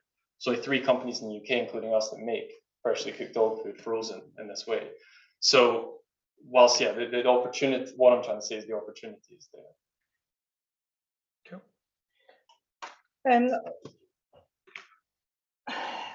My kind of question is about alignment. You've entered into a strategic arrangement with a leading pet food company. Mm-hmm. Is there risks in this? The fact of you in an early stage you've picked who you want to align to, and how does then your vision and their vision change, and how does that go going forward? Yeah, well, it's more of a financial agreement than strategic. The investment actually came from the Burgess Group, and Burgess Pet Care is their pet care segment. But this is a family company that's been around since 1690. They have, I think, maybe 50 million revenue a year across their various businesses. So it's more of a financial agreement. Strategically, they help us a lot with agreements, manufacturing agreements, supply agreements, legal, insurance, things like this. But day-to-day operations, they don't have a say. Fine, okay, all right, so it's more about kind of, they're providing time and expertise rather than cash in this arrangement. No, the opposite. They're providing more cash and not. Oh, I really- beg your pardon. Yes, yeah, Okay, yeah. fine, It's fine, more cash agreement than anything. fine, okay. And what type of reaction have you had in terms of kind of the customer piece for this? Because if you just think about it cold, there's going to be frozen insects in my freezer. Yeah, of course. I mean, it's a massive educational piece, and what we made sure to do is, well, as I said, I was studying. You know, the business plan was essentially my university master's thesis. So we have a plethora of research behind us, which we've released on our blog, we release in all our marketing communications to indicate, you know, the reasons we're using insects, the nutritional values and advantages, the safety, you know, so it's a big educational piece. But so far the reception has been incredibly positive. Like Craig said, you know, it's something in the market now that's gaining a lot of attention, a lot of traction. And I think even more so in the next 12, 24 months. So it's an educational piece, but I like to think so far we're kind of winning the battle with customers on that. Can I ask one quick question? Yeah. Why is nobody studying the mortality rate of cancer with animals, given what we're hearing? I mean, I didn't even realize this. Yeah, it's a shocking statistic. We all have our animals in this country. Why aren't we researching it? Well, I think there is a lot more research, and there's a lot more, you know, customers are becoming more and more understanding of the kind of the premiumization, humanization of their pets. They want to know better about the health aspects and everything like that. And there are a lot of companies starting up, some, you know, premium companies, premium raw companies that are addressing these issues as well. So I think it is something that people are beginning to understand a bit more, and there's more studies. But I mean, there's a much longer answer, which is to do with the fact that the big three companies in the industry that have controlled it for over 100 years, they release the literature. They have partnerships with Edinburgh University and the vet schools around the UK. You know, Purina have representatives that train vets at Edinburgh University. That was released through a Freedom of Information request. So they're trained as vets to promote this type of dog food. So they've had a stranglehold in the industry for a long time, but hopefully not for much longer. One more question. Yeah. I just wanted to say, I think probably one of your greatest strengths is your approach to customer care. I think you have a really, really positive, you're doing a really good job, I think, through your website. The engagement is very good. As your business scales, that becomes harder. Yeah. So how do you expect to scale that level of customer care going forward? Well, I mean, our first hire was a customer love specialist, so someone that kind of specializes in customer relationships. I do a lot of the communications day to day because I care more about this than anyone. But yeah, I'm very aware that that's not something we can do long term. I think it's just about hiring the right people, hiring people that love dogs more than anything. And at the end of the day, customers want to. If you have someone who loves dogs, customers want to speak about their dog, they want the best for their dog.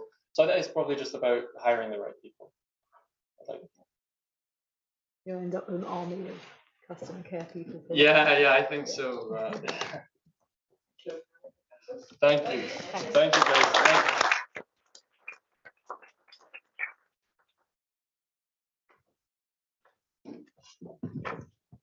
So well done to Harry, and would be great to see you going on to emulate the success of Bella and Duke and become another highly successful Scottish dog food brand. And I could see when you were talking about the mortality rate of dogs, I could see Mark nodding. There definitely needs to be more done around that. And I actually have to say, in terms of eating insects, so I was involved in judging another competition 2 weeks ago. It's the Brewdog Next Unicorn competition, and one of the businesses that got to so I was involved in choosing the final 20, and we put forward someone who was promoting insects as you know, to humans. And saying, you know, we need to start looking at that. And the interesting thing that they were saying was that, you know, we all are, or most of us love prawns, and they're the insects of the sea, and we don't really think about that. So it's about time we changed our perception about insects as a foodstuff. So maybe we'll get that on the menu for the next Edge Round as part of our sustainability, Kevin. So anyway, that closes off this section of business presentations. And by looking at the judges, I think they're starting to realise just how tough this is going to be. So let's allow them to head off for some well-deserved food, but not a very relaxing lunch, because I know they're going to be debating what they've seen this morning. But hopefully you can have a relaxing lunch, have lots of conversations. We'll see you back here ready to go again at 2:05. And at that point, I will hand you over to my lovely colleague, Stephen, who will take you through the afternoon session. And I think he's going to introduce his, what we call in Edge, the legendary Hamel Games. So there should be a little bit of fun for you this afternoon. So enjoy your lunch and we'll see you all soon.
Okay, we ready to go again?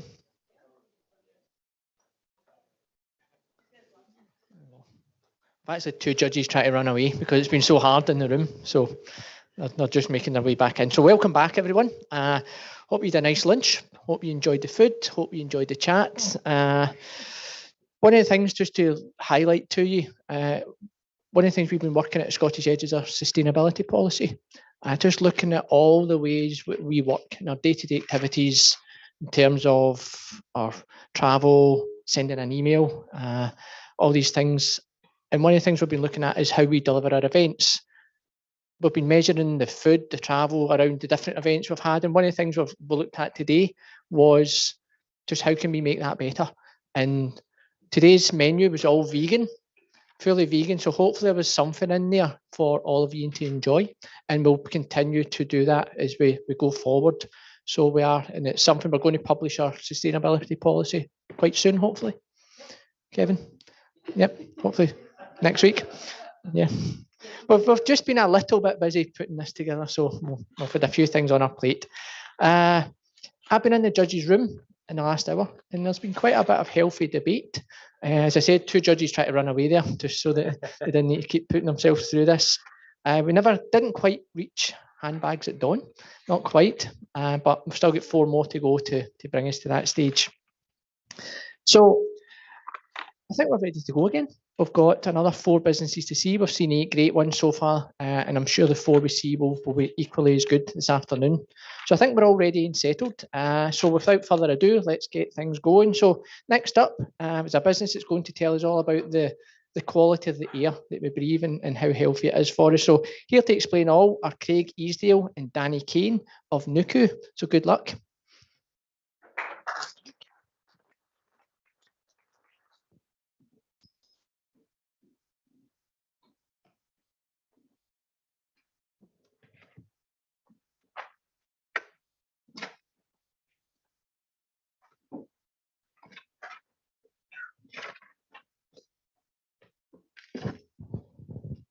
Hi, I'm Danny, and this is Craig. We are co-founders of Nuku. So today we spend 90% of our time indoors, where the air can be up to 5 times more polluted than outdoors. And this is having a bigger impact on our health than we might think. It's chronic lung disease rising by 40% in the last 30 years. So why do most of us know more about the beans in our coffee than we do about the air we breathe? And even though the awareness of indoor air quality has risen due to the pandemic, there's still a massive lack of understanding of air pollutants and their related health effects. But we're on a mission to change that and make everyone an air quality champion. Meet Nuku, more than just an air quality monitor. Think of Nuku as your personal trainer and guide, like Strava or Fitbit for air quality. Nuku measures a wide range of air quality factors, and VR smartphone app provides actionable advice on how you can improve and make your environment healthier. Nuku's patent-pending modular design is expandable and can be configured to add capability and information around the home exactly where it's needed. Then simply snap on the barriers, and Nuku magically transforms into your air quality sidekick with educational content and gamified challenges, keeping users of all ages engaged and encouraging long-term behavioral change. And unlike existing mundane and confusing air quality monitors, Nuku's that are purely reactive, Nuku is predictive. Our AI-based platform learns from its environment over time, provides tailored insights and trend reports to help people mitigate long-term health risks. And Nuku can also automatically control other devices around the home, such as purifiers, only when they are needed via smart home integrations. Now, the air quality market has grown rapidly in recent years. It was 4.4 billion in 2020 and is expected to exceed 7.5 billion in the next 5 years. And we see our beachhead market as health-conscious families with children 0 to 12, and these account for over 3 million households in the UK alone. And we anticipate our early adopters to be the 1 in 9 households that have someone with a chronic lung disease such as asthma or COPD. Initial revenue will come from sales of our modular sensor system, but over time, as our AI platform matures, we're also planning to offer paid B2B and B2C subscriptions. To date, we've won over £370,000 of Innovate UK competitions, which is enabled to develop the prototype and test in live environments to the point we're now ready to go into mass manufacture. And over the last 9 months, we've spoken to over 50 international retailers and distributors who've been really interested in stocking Nuku, and that's resulted in LOIs for over 3,000 units in year one. We've also been building a pre-order list of over 7,500 early adopter customers, and our crowdfunding campaign was funded in the first 24 hours. And we're also in advanced discussions with Our Classroom Climate, the UK's first and only accredited STEM education programme for climate change, to integrate Nuku into their classroom science kits. So the pilot begins in London with 150 schools, but they're planning to roll out to 26,000 schools across the UK in the next 2 years. Our founding team of entrepreneurial designers and engineers has over 80 years of combined IoT development experience and are further supported by academic and commercial advisors. Today, we're seeking £100,000 of edge funding to help us accelerate our first batch manufacture and to fuel our ambitious international growth plans to make everyone an air quality champion. Thank you.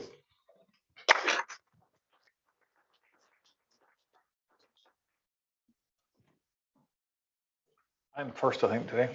Okay, so this is an IoT device. Yeah. You probably know I'm a big IoT guy. So it's a very cluttered market. If you've been at CES recently, you'll see there's lots and lots of air monitors. Yeah. Actually, most of the demand's coming out of Asia, Japan, China. China's air quality is a huge problem. So it's an area that's got a lot of potential, but it's a very cluttered market. So what's your 3 key differentiators about, why you will get traction, right? Versus a Me Too product? Yeah, I mean, that's a very good question. We have over the last month been contacted by over 20 Japanese distributors and retailers that have been super interested in stocking our product for obvious that it looks kind of like an anime character. But our key differentiators are other products are simply sort of alarm systems that are confusing. Who knows what 1,500 parts per million of VOCs actually means. So we were actually giving context to that data over time. And our sort of AI platform doesn't look for an immediate spike. It actually looks at trends over time to give people actionable tips, how they can make small changes to their everyday life that actually has a long-term benefit to their health. So that's something no one else is doing in the market. And as well as the sort of educational aspect of the product. So this is really aimed at first at sort of family first. So it's not just a product, it actually takes you on an educational journey and helps you learn with it so that you can actually appreciate the air you breathe and what difference that can make to your time. So what's the price point you're targeting right now?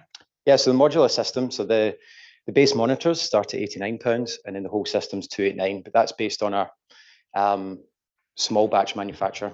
That's in line with the kind of main competitors with a similar. And is there a monthly SaaS fee or MRC? Yeah, at launch there will be a free app.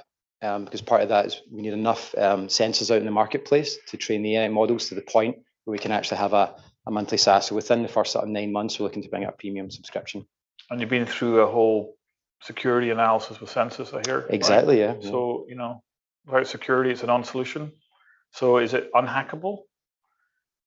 Yeah. Okay, all right, will be. Okay, good. Yeah. So we're working Big problem because people hijacking devices and listening in and all that. So that's nothing going to kill your product faster than that. Yeah, we made a conscious decision to not put a microphone in this as well because that's obviously. Oh, there's no microphone. No Okay. microphone. Okay. No root. Okay. Okay. Exactly. Okay. Good. Thank you. On the Kickstarter campaign, is there any concerns of the promising and being struggling to deliver the products? No, I mean, I think we've said to backers that it's a sort of October delivery for them. So I think that gives us a launch window. I mean, myself and Craig have got over 15 years experience each in product development consultancy. So, in my professional life, I've helped launch over 100 products. So I feel that we've got, certainly in the technical expertise in manufacturing, we've got the capability and the supply chain knowledge to meet those deadlines. We have also conducted DFM analysis with manufacturers already. We've already got a strong network from that. So yeah, I don't have any concerns that we'll be able to meet the deadline for that. Okay, and just in terms of the data, this is all getting collected. What's your thoughts about commercializing the onward sale of the data?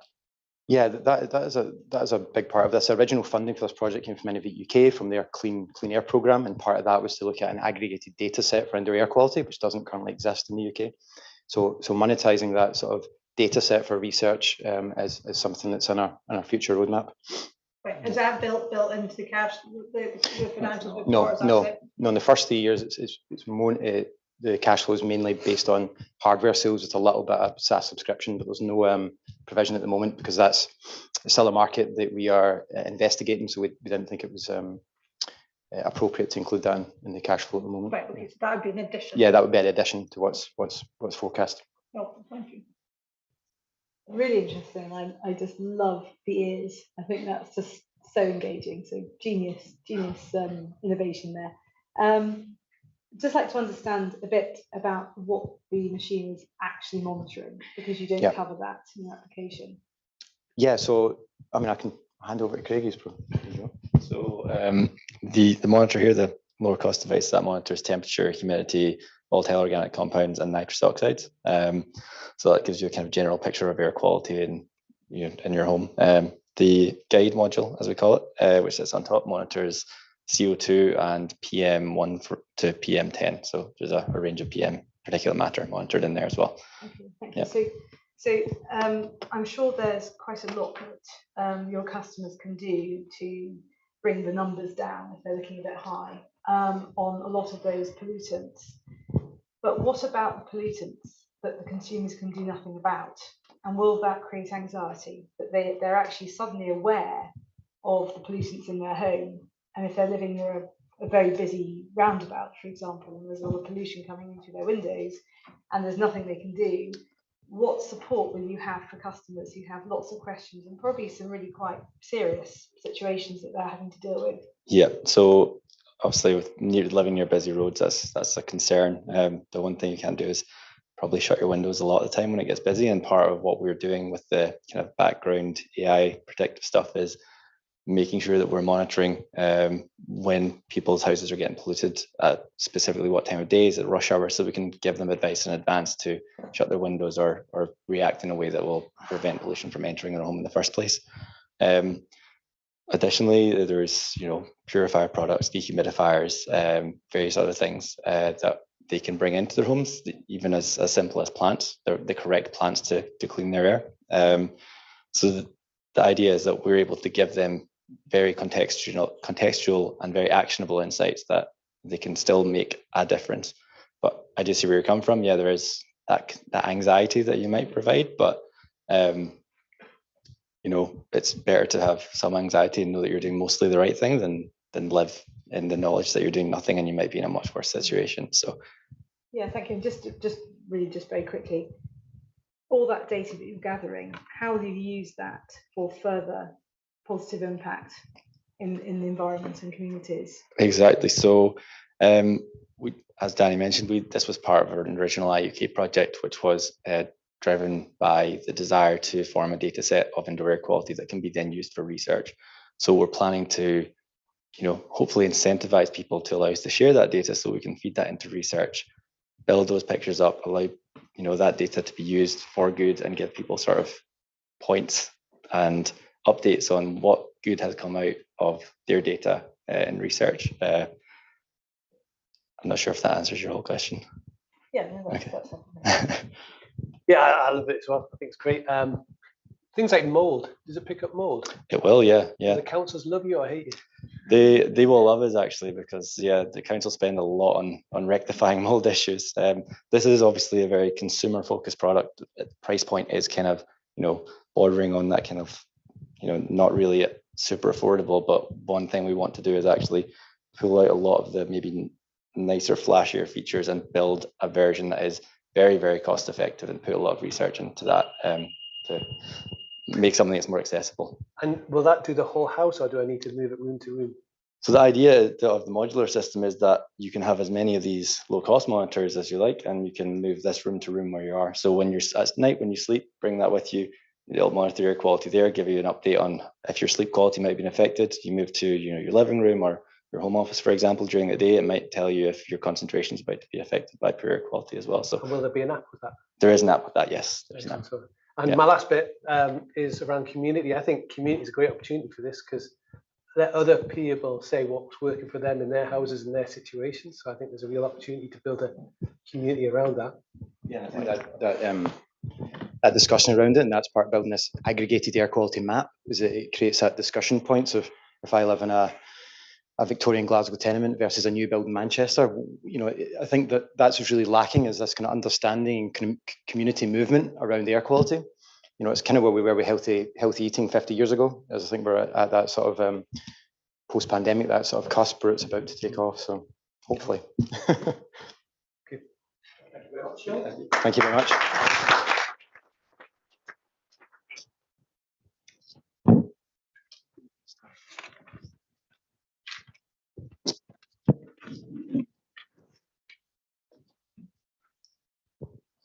Well done, Danny, Craig. Well done. Great demo.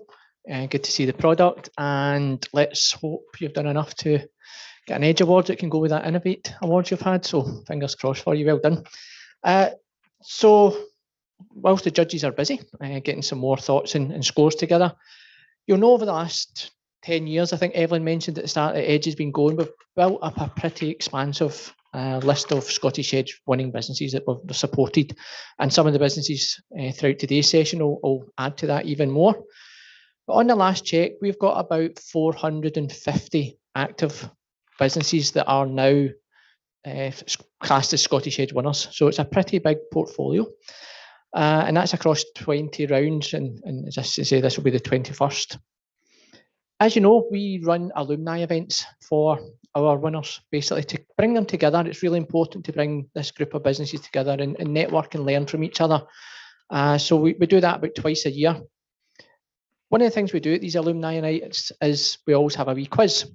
So I'm going to get you all involved in a wee quiz just to sort of lighten the mood a wee bit whilst the judges are busy. So judges, you're excused from this.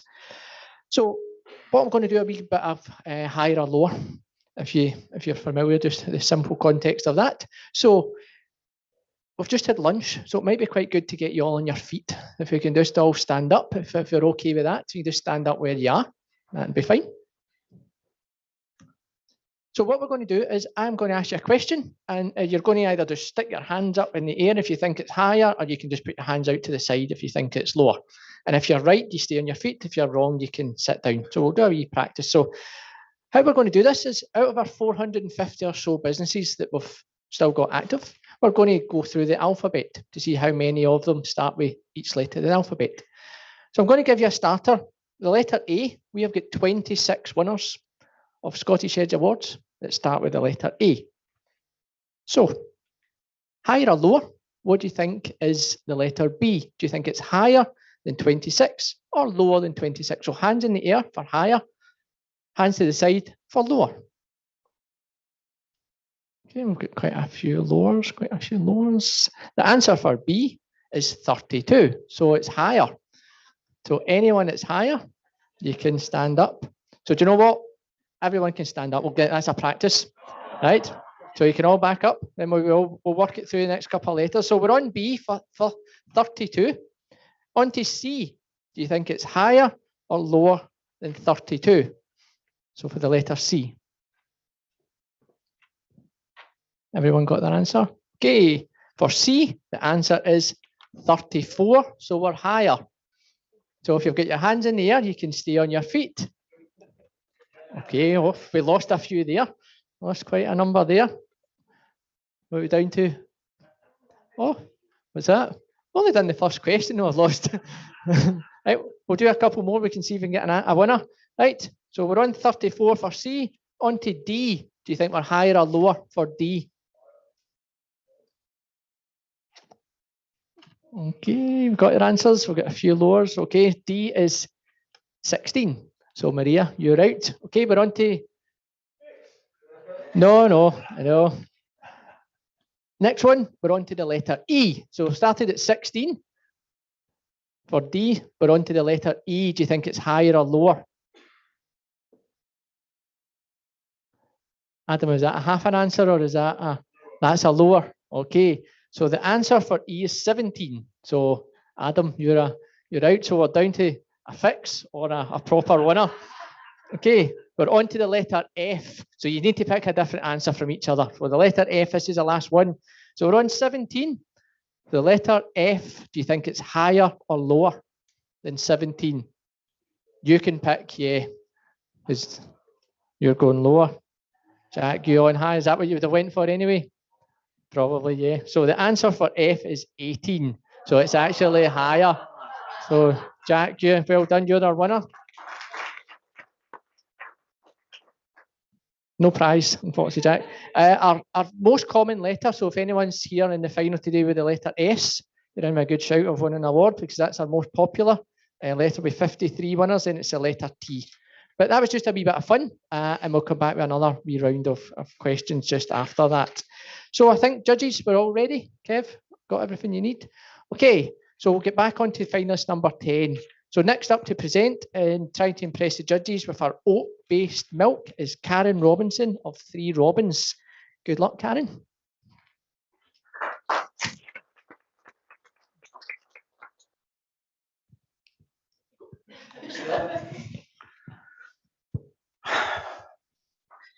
When one of my 3 boys became lactose intolerant, we started buying plant milk, but we were quickly disappointed with the choices available on the supermarket shelves. We just couldn't find an oat milk that delivered on all our expectations of taste, performance, and nutrition. We ended up with multiple products in an overflowing fridge, a barista one for our coffee, a fortified one for our kids, and we even still bought regular milk for our tea. The plant-based alternative market is big and growing. 310 million litres of plant milk was consumed in the UK in 2022, and nearly 40% of households regularly purchase these products. Oat milk is the #1 choice, and it generated £170 million of sales revenue last year. Yet surprisingly, no brand caters specifically for the family market, despite the fact that by volume, these are the biggest consumers. Too many plant milk products are also high in sugar or fail to take children's nutritional needs into account. This makes it very difficult for parents to find healthy options for the whole family. It was this real-life challenge that led me to start 3 Robins. We launched to market in May 2022 with our 1 litre original oat drink. It's barista standard, has no added sugar, and is fully fortified with vitamins and minerals. We'll be expanding our range further next month with the launch of our chocolate oat drink. This has 50% less sugar than any competitor brand in the plant-based or dairy space. Over the past year, we've achieved traction in over 60 farm shops, grocers, and cafes across Scotland, as well as selling online, and we'll soon be moving into wholesale channels. As brand awareness has grown, our rate and volume of sale across all our retail outlets has grown, and all of our retailers have expressed their intention to list our chocolate alongside our original oat drink. Online, we have a returning customer rate of 55%, showing that once consumers give our product a try, they're hooked, and they keep coming back for more. Our products are also multi-award winning, with the chocolate and the original both being recognised at the Vegan Nourish Awards and being shortlisted for the Scotland Food and Drink Retail Awards. As a sole founder, I've collaborated with plant milk specialists to develop our products, and I've worked closely with business mentors and advisors on our brand design and marketing strategy. We're also one of 3 challenger brands to win a space on the Good Food programme. This supports healthier products like ours to become more affordable and accessible to families, particularly those on lower incomes, through targeted business support. We're now in an ideal position to build on all of the success over our first year of trading, and we're applying to Scottish Edge for £100,000 of funding. This will allow us to invest in marketing and increase the efficiency of our operations so that we can accelerate and sustainably scale our sales and distribution across Scotland before moving UK-wide. We project revenues of 300,000 over the next 12 months, growing to 3 million in year 3. And we believe that families represent a big and untapped market opportunity in the plant milk space that we are ideally positioned to capture. We're very clear on our goal. In 5 years' time, we want to be the plant milk brand for families. We want to offer a range of products that deliver on taste and performance, meet the needs of kids and adults alike in the UK and beyond. We look forward to taking the next steps in our journey with the support of Scottish Edge. Thank you.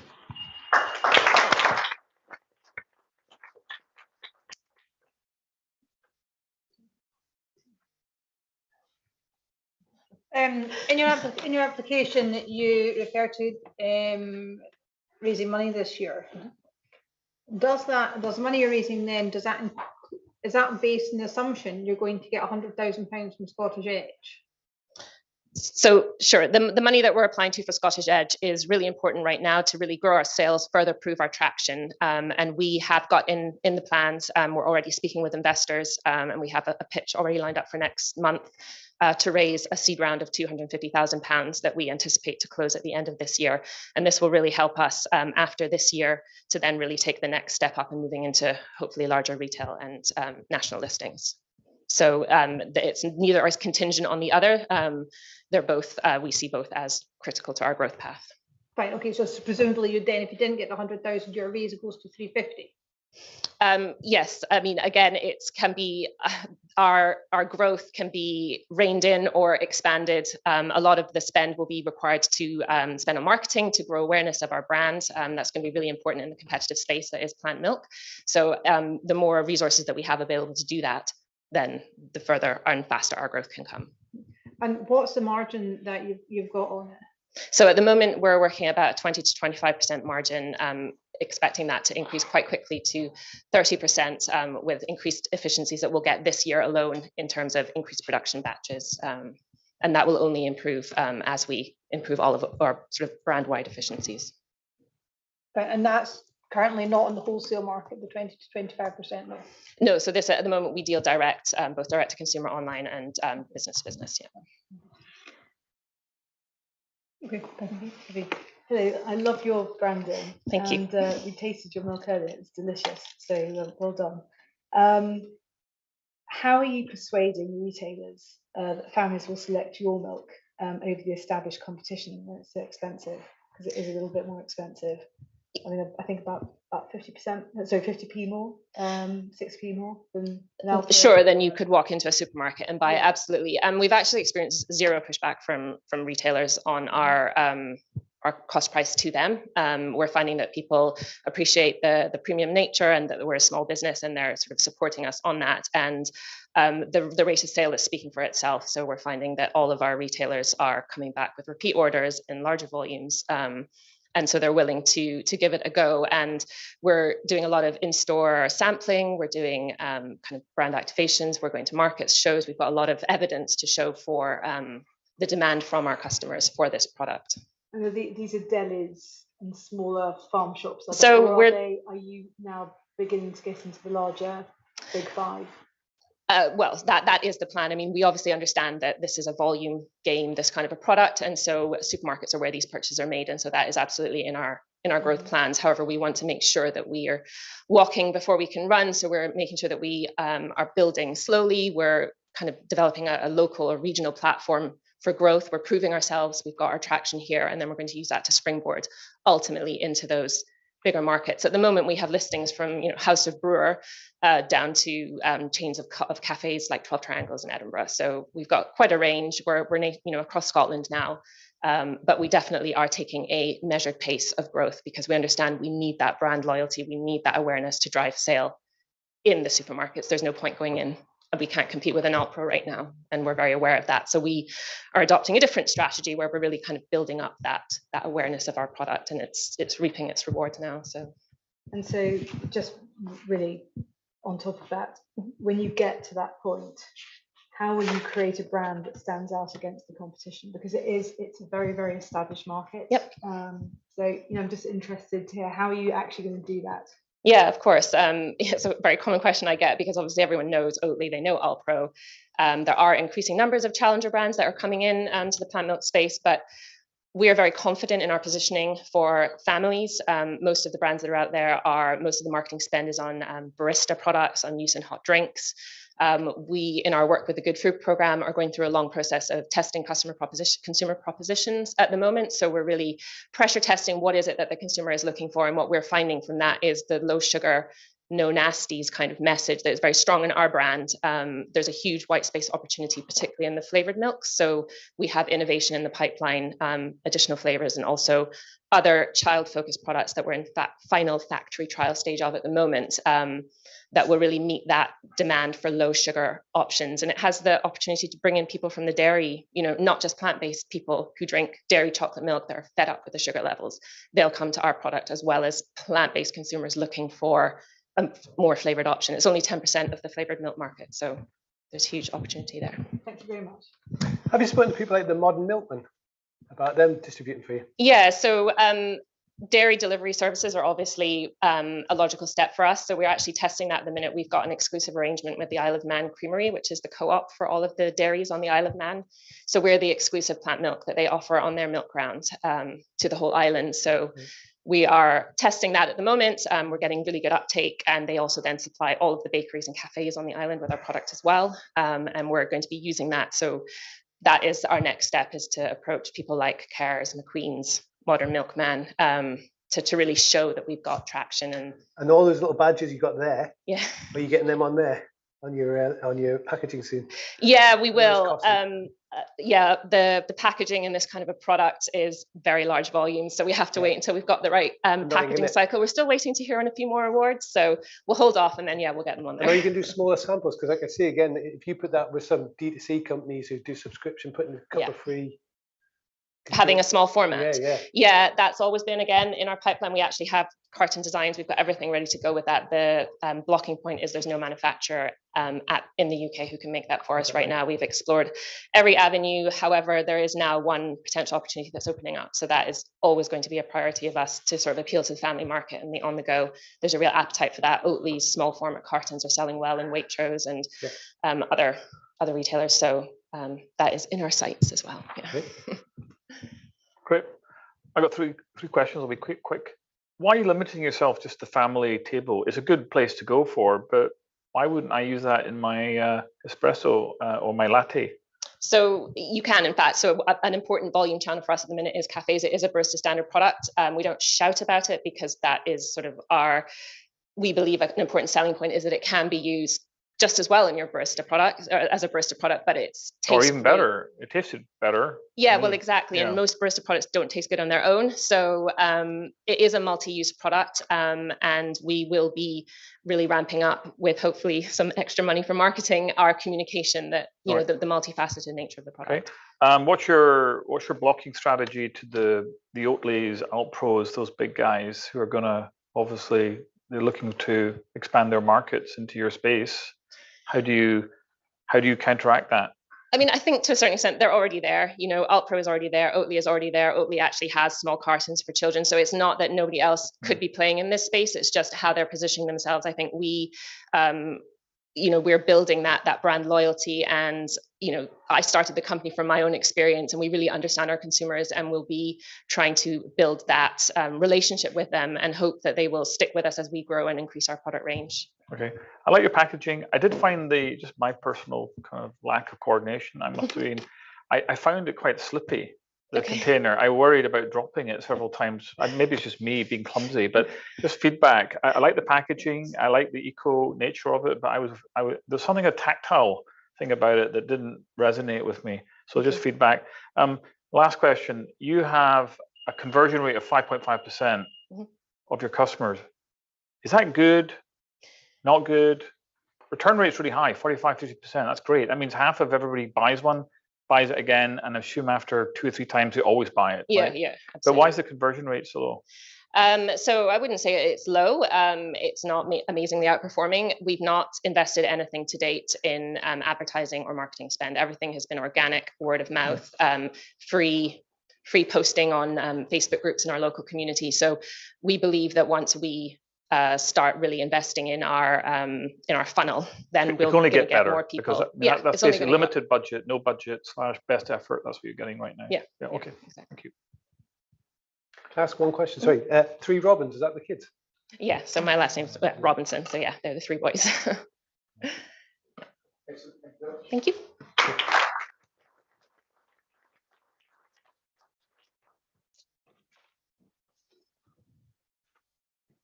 Well done, Karen. And just following on from one of Mark's questions there, I quite like the idea of seeing a Scottish Edge logo on those bottles as a Scottish Edge winner. I think not when it slips out the hand, but see when it slips out the hand, as long as that faces up, that's a good bit. No. So fingers crossed you've done enough to impress. So whilst the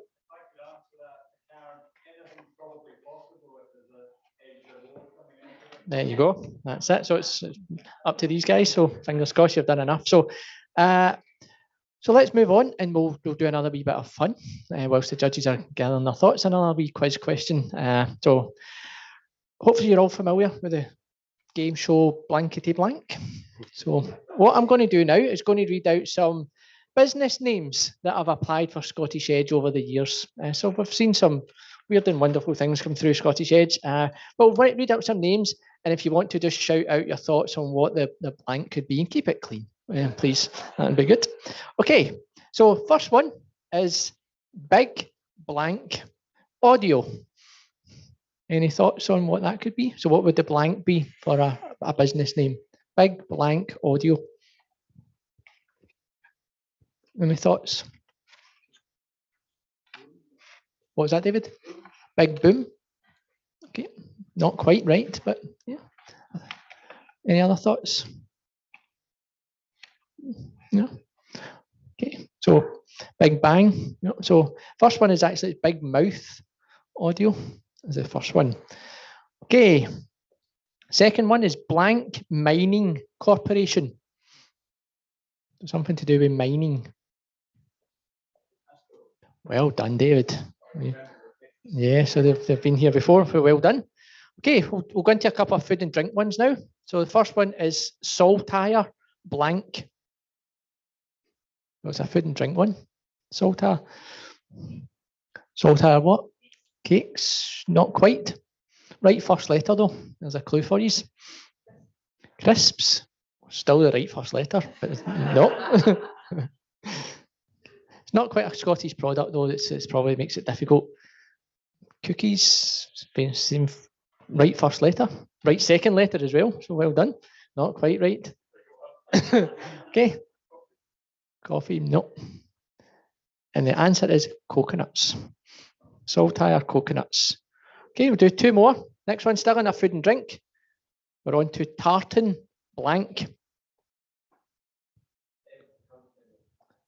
It.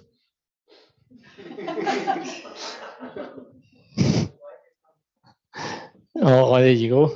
But no, just what's the blank bit? So it's just one word, nearly. So it's a food and drink one. So tartan, then blank. It's not C this time. So a P. It's a P.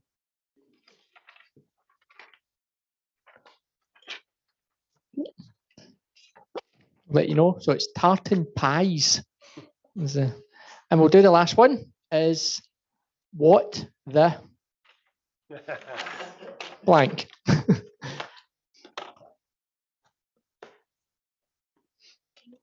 What the cheese? Fudge. Nope. What the fudge? You're on the right first letter. Okay, so just like you know, it's actually what the fork. So F-O-R-K. So there we go. So that's, I can't remember. Nice. No. They didn't win anyway. Okay, so we've got two more businesses to go. So straight on to presentation number 11 of the day. I take it we're ready, Kev? Yep. Okay, so please welcome onto the floor Anne Widdop and David Griffiths of the VR Hive. So good luck, Anne and David.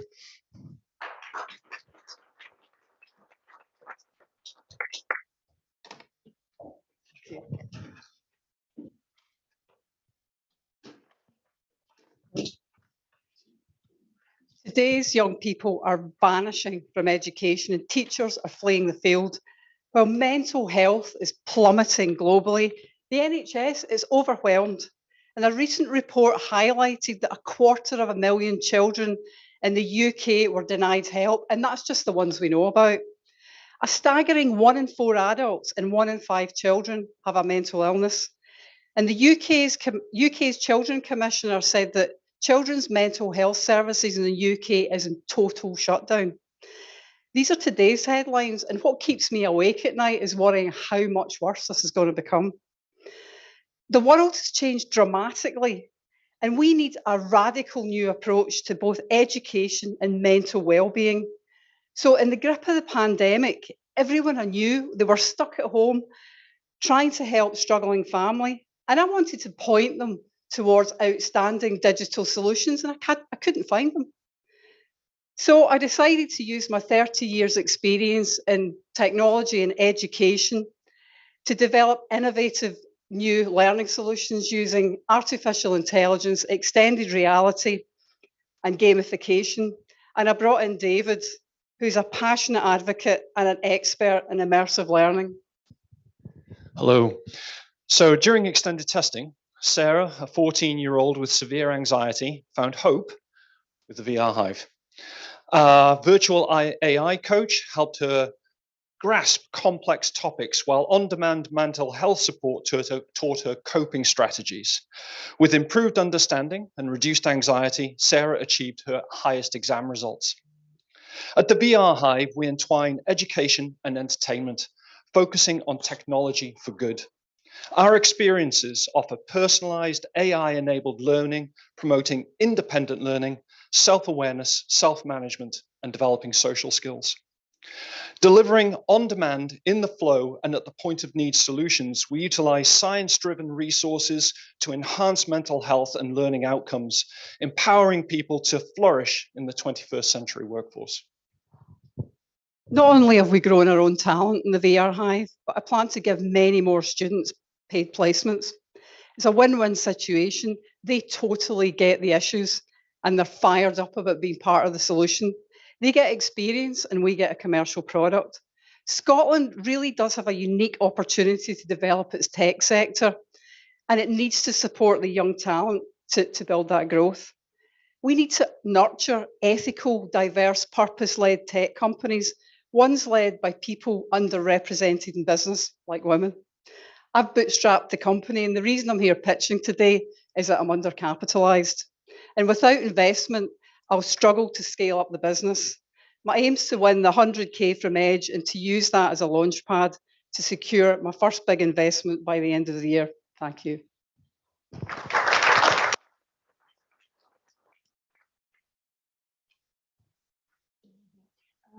Thank you very much. Sounds like a really fascinating new innovation for education and mental health. So thank you for sharing with us. Your products and services are in strong demand, it seems, already. You're really beginning to gain traction. You say you're bootstrapped. You use that word a few times during your application. So how do you plan to balance taking on minimal investment with scaling your team and the products to meet the demand? Well, I've kind of built the business in quite an old-fashioned way by setting up an immersive design studio, which is basically using retained earnings from that. So we're working on tenders and working with clients and feeding that into developing our own platform, launching our own platform. So that's the way that I've done it. So we've already got several clients. I'm going to smash my target this year.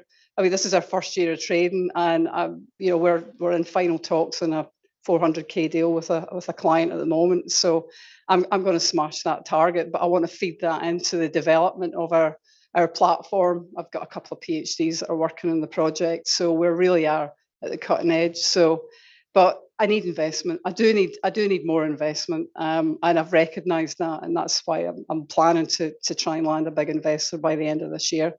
But the Edge money is really quite pivotal, because it'll really help me to scale up and to move ahead. And it's a high profile competition as well. I can grow so much faster if I get some investment. Okay, thank you very much. I'm also just interested to understand the improvement in the way that people learn and complete their course versus, because you talk about that in your application, that it was really shocking to read that people literally take in about 5% of the content of a course, and 95% of people just leave a course behind. They don't get to the end of it. So what's it looking like using your technology? So it's a dynamic environment. The purpose of the AI, if you can imagine, a lot of what we engage with at the moment as AI, the chatbots you'll see in places like Snapchat, they're just accessing what's publicly and widely available. What we provide is a separate knowledge base, and that's where our USP and our value is, and our IP. And that's based on pedagogical approaches, decision-making logic, where it's dynamic and responds to the learner's need. So the learner might ask about coping strategies. The learner might ask, how can I do better in my maths test? And it can break it down. It takes pedagogical approaches such as chunking in the way that we present information. It then sense checks it and allows the learner to test what they know and how they will then go and apply it, how they can do a better job of recalling it when they need it, which is the big challenge that we've got at the moment, is children are being taught to retain, but not recall when they most need it. There's a lack of focus on depth, security, and completeness of the learning, which we look at it as holistic. So for example, anxiety reduces learning attainment and the ability to recall. So now we give them coping strategies. We've created micro activities that are based on frontline therapeutic responses around focus, attention, grounding. So we not only help them with the learning, but we treat them holistically, where we actually give them what we call micro games or micro activities to help them as well. And so hand in hand, that's how we're monitoring the impact. So now we can look at, for example, we've got emotional barometers where we're testing when the children come in, how they feel.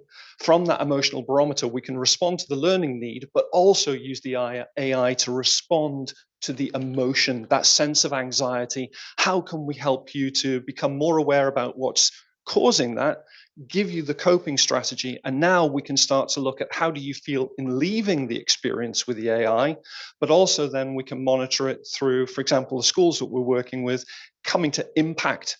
How is it impacting classroom performance, classroom behavior, but also then learning attainment and academic performance, because that's what the schools are interested in as well. Okay, thank you. Yeah, so where's your market? Is it public? Is it private? Which is going to be the Well, biggest? we've got a range of couple of big corporates, pharma, drinks company. We're also working with schools and colleges and universities. So we've actually quite a broad range of clients. There's need out there everywhere, from employees to children to young adults. So our product we're initially with the AI companion. We're targeting schools. And we're launching it at a school in Wales, which is where David's from. So they're adopting the AI mental health companion across the whole school, and that's launching shortly. And how much time do you need to spend on it to start seeing effects? So we can't generalize that in terms of, it depends what your starting point is. To give you an idea, the deep testing that we did, we're talking about a student over a 2-week period preparing going into end of term exams, and looking at it as we were able to cherry pick certain students to find out, actually, if we give them access, if they then get access to these strategies, what could be the impact and how quick? But it really depends on the benchmark and where you're starting to know how long does it take. Somebody who is, we've seen children that have serious cognitive impairments, that it's going to take longer, but the support system is there through the AI. What we hear with the feedback that we've had from that, whereas they rely on access to a learning support assistant in school, where they can only have perhaps 1 hour or 2 hours, and they're actually going out and playing Minecraft, actually now they've got support at home, where the parents are getting information. We've created learning pathways, so it actually raises awareness for the parents on what their child is going through and what they're experiencing. But they've got, yeah, of course, go on. Sorry. Yeah, keep it short because you time that. I know, just last point. We're working with the children's charity. I'm sure they won't mind me saying it's Aberlour Children's Charity. And we were working with a very autistic child, and they said they have never seen a response like they had from that child. It was instantaneous. It was literally within 5 minutes of being in the immersive environment. So I just wanted to add that as well. Okay, so I'm very confused. I've worked in AI quite a lot. I worked in VR, AR. I've worked in gamification, Second Life, things like that. So I'm ex-HP as well. So it's a very complicated place, and everything from digital twins to metaverses to all these kind of things out there. You see what Oculus has been doing. You see what, I was with Parma Lucky a couple of weeks ago. They made a lot of money, done a lot of things, but it's kind of underwhelmed in some ways. A lot of companies have come and gone in immersive technologies.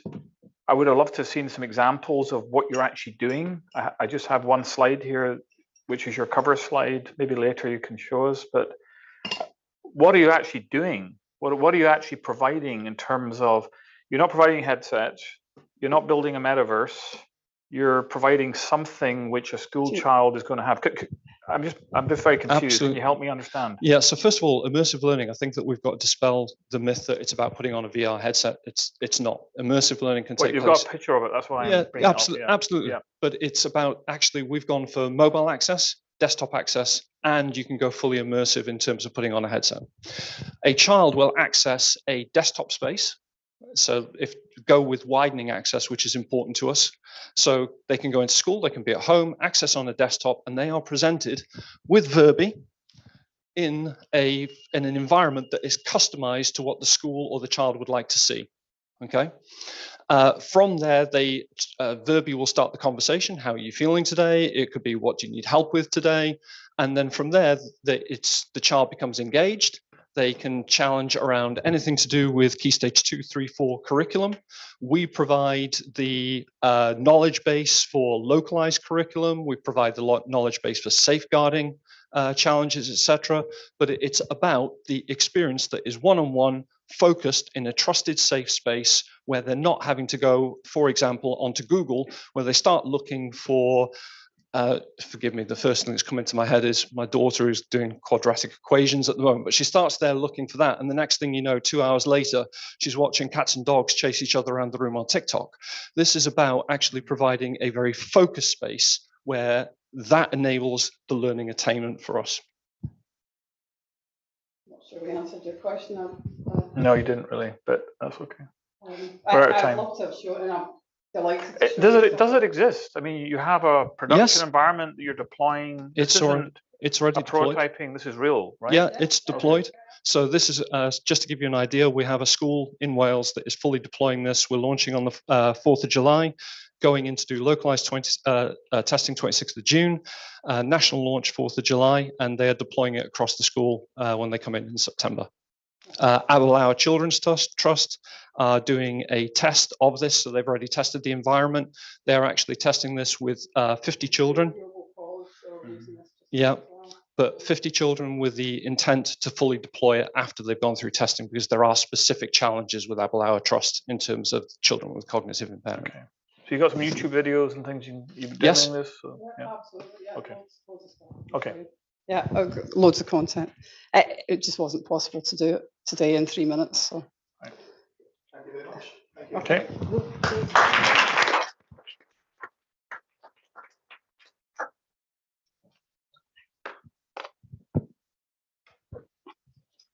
Well done, Anne. Well done, David. Really interesting sort of offering there. So that's 11 down. I've now got one more to go. You'll be really, really, really, really pleased that we've got no more quiz questions for you. So we'll be really pleased at that. So before we go into our last business, I just really want to try and summarise the day from your side of things. Get some thoughts on how you thought this was as a venue, how you thought this format worked. Hear from some of the finalists as what it was like pitching in here. Did it live up to the expectations of what you expected when you were turning up on the day? So it'd be just really good to get some thoughts from yourselves as to how today's went. So anyone want to give us some thoughts? Obviously, from our point of view, this is a really good format. It's more intimate and gives you a chance to really engage people that you perhaps don't always have in the bigger event, because it's a huge buzz going on, and it's a good buzz, don't get me wrong, but this has been a really good opportunity to engage with the guys who are presenting, and then just have a bit more report and a really good format. Yeah, I think that's great feedback, Ewan, and I think we've had a few conversations like that with people. They've really liked this part, and we use this as a test bed to say, does this work in here? And I think the overwhelming positive at the moment to say yeah, and we never really pushed this out, as you know, it was an invite only. So I think more going forward, we would push it more to get more people here. So I think it really works. Any other thoughts on this? Any of the pictures today, Jonathan? Anything? How was it for you? Was it okay environment? I was very pleasant surprised when I saw this. I was expecting more of a stage with the judges and then the people sitting in one big crowd, but it's very intimate, and you close to everyone in the room, which helps my nerves a lot actually. Good. That's good to hear. Anyone else? Yep.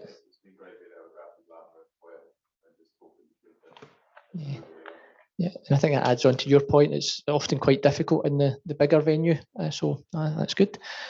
Karen, you were going to add something, sorry.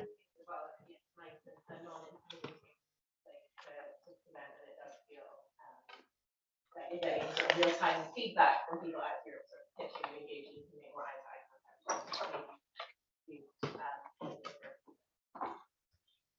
contact. Barbara? How does it compare to smaller session where there's a bigger audience and a different dynamic? So if I was pitching today and then someone else pitching tomorrow, the difference in that dynamic, will that give you a feedback question? I think that will be really helpful for us to analyse that tomorrow. This is the first time I've really, we have had a sort of, when we've done the Higgs category, we had a fine one here, but it was two separate categories, but doing them as one combined in two different venues. It would be really interesting for us as a team to take away and analyse and see, do we do this more, just more in here, or yeah, so I think it will be interesting to take.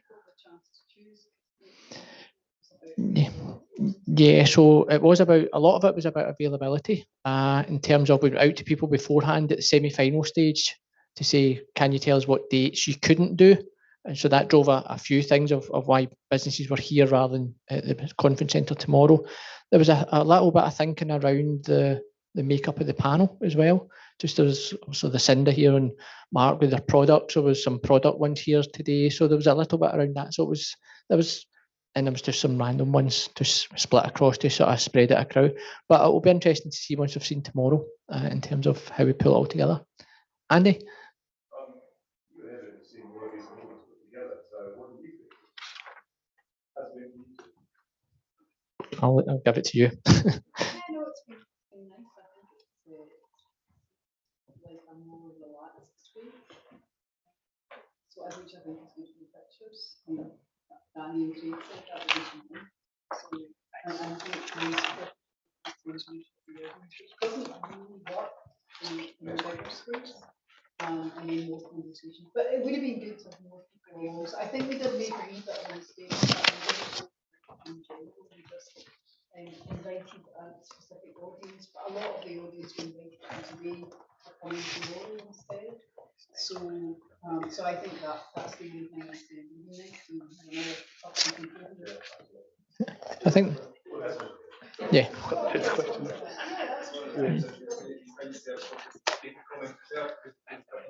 Yeah.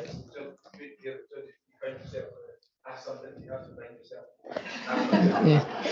And I think following on from that, Ewan, I think the biggest thing for me is the distance between the businesses and the judges in here compared to tomorrow on stage. It can seem quite distant when you're on the stage, whereas here it is that closeness and they feel really engaged. So I think it's worked well, and we'll take away the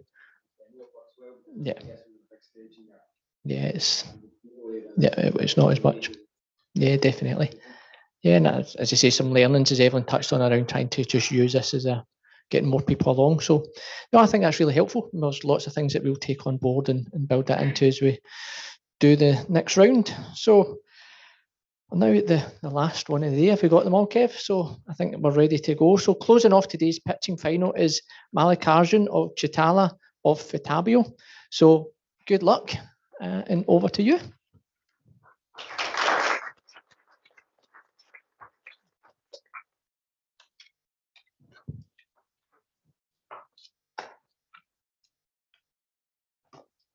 Thank you for the opportunity for pitching here. Fidavio Therapeutics is born out of a combination of my colleague Alex Mullen's purpose and my passion.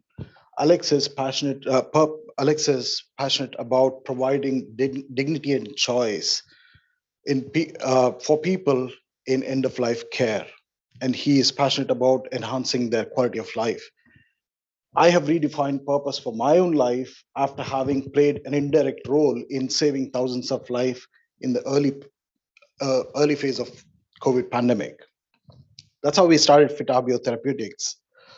If you look at new drugs being approved, there are more and more treatments being approved as invasive treatments, and these are a problem to healthcare going forward. The reason they are a problem is because they cost over 20 times more than oral treatments.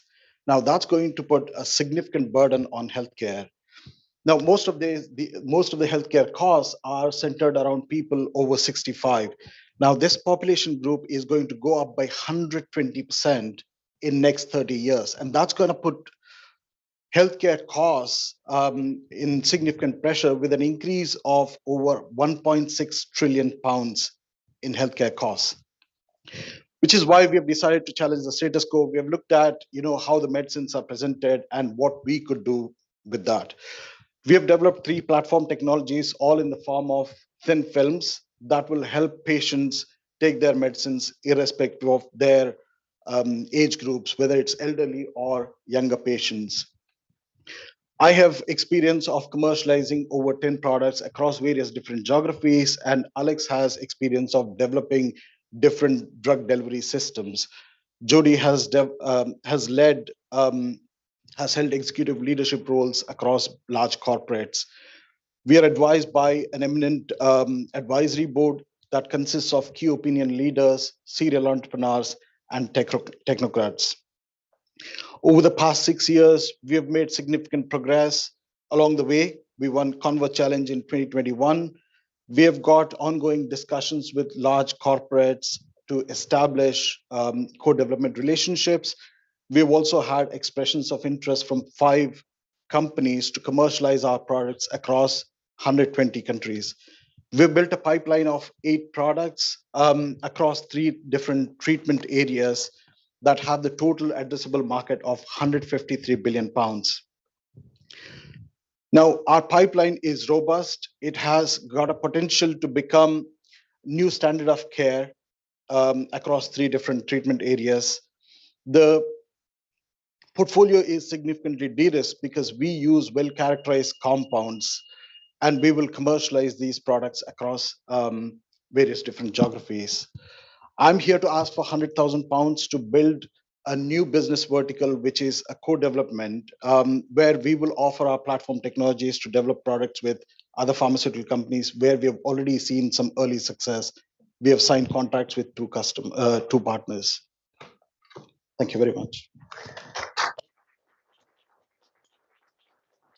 Thank you for that. Fortunately, I'm an expert in this area. Excellent. So I'm going to go back to my notes here. So you're looking. So what I couldn't quite understand is you're obviously looking to raise 4 million. That's where you're looking to get to, and you're only going to recruit a CFO to work 1 day a week. Is that enough? So along the way, I've had conversations and we were given feedback. So what happened was we were trying to recruit 2 scientists with the 100,000 pounds grant that we would get, and then bring in a factor CFO. But we have now changed it a little bit. We will go with 1 scientist. I think it's enough for us to build the business and help the cash flow, but probably bring a full-time CFO.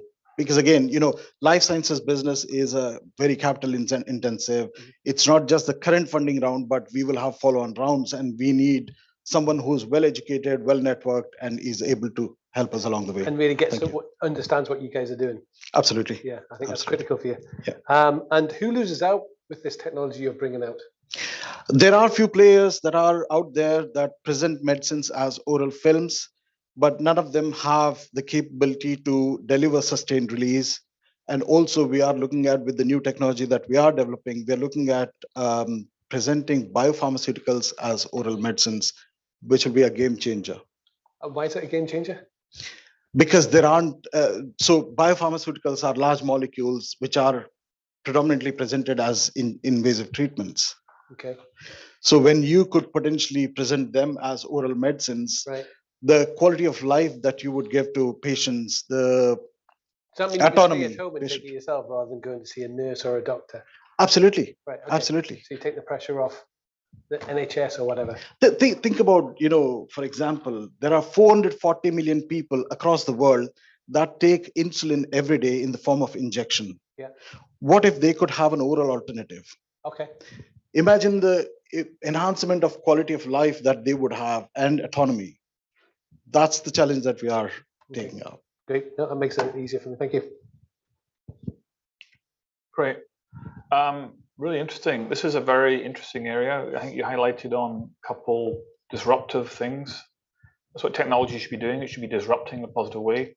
First of all, the demographic change in our population shift and the cost associated with that, and also being able to simplify the actual application. You don't have to have a nurse checking every 30 minutes, an IV and things like that. I mean, IVs are very expensive, complex. There's risk, infection, all that kind of stuff. So I was going to ask, but you already touched on it a little bit. Insulin seems like an obvious, stage 2 diabetics, I suppose. Yeah. Or is it stage 1? I don't know. Maybe both. But is the absorption rate different for different people? Like my absorption rate, my skin versus your skin, age, pigmentation, things like that. Does it affect the absorption rates? Have you done any studies in that yet? Luckily, with oral products, that's not going to be a significant barrier. But having said that, we are at an early stage with that platform technology, and we have not actually developed the product with that technology. What we are currently doing is building a pipeline of 8 products with the controlled release technology that we have already patented. We have developed 2 products. They are now going into pilot trials. So the challenge with biopharmaceuticals is the one that we are currently working on in terms of platform technology development and then going into product development. Right. So I've taken stuff through FDA approvals and stuff in my career, and it's an expensive, slow process. Even when you're fast track, you've already been doing this for a number of years. I see the patent line here. You're going to need a lot of capital for this. I don't know, 5, 10, 20 million pounds, whatever, probably to get through the whole process. Yeah, and you're not quite at that point yet. Are you talking to big pharmas? I think you need a partner here, right? Either you go raise a lot of money very quickly and then accelerate the clinical trials and all that kind of stuff. Stage 1, 2, 3, whatever you've got to do, because you've got to get approval, right? You're going for UK and FDA approval, I assume, right? Is that your intent? Great question. So I'll take a step back in terms of our pipeline strategy. Because we use well-characterized compounds, our budget for each product would run into tens of millions of pounds and not hundreds of millions of pounds. So our clinical pathway and regulatory pathway will be slightly different compared to a novel compound, for instance. But having said that, we do need a lot of capital. And the strategy that we are approaching is with our first 2 products, we will go into a B2B relationship where we will contract with an established pharmaceutical company to commercialize our products. With the subsequent portfolio, once we have gained enough experience and have consistent revenues, I think we will revisit the strategy if we want to continue the B2B pathway or potentially explore into B2C.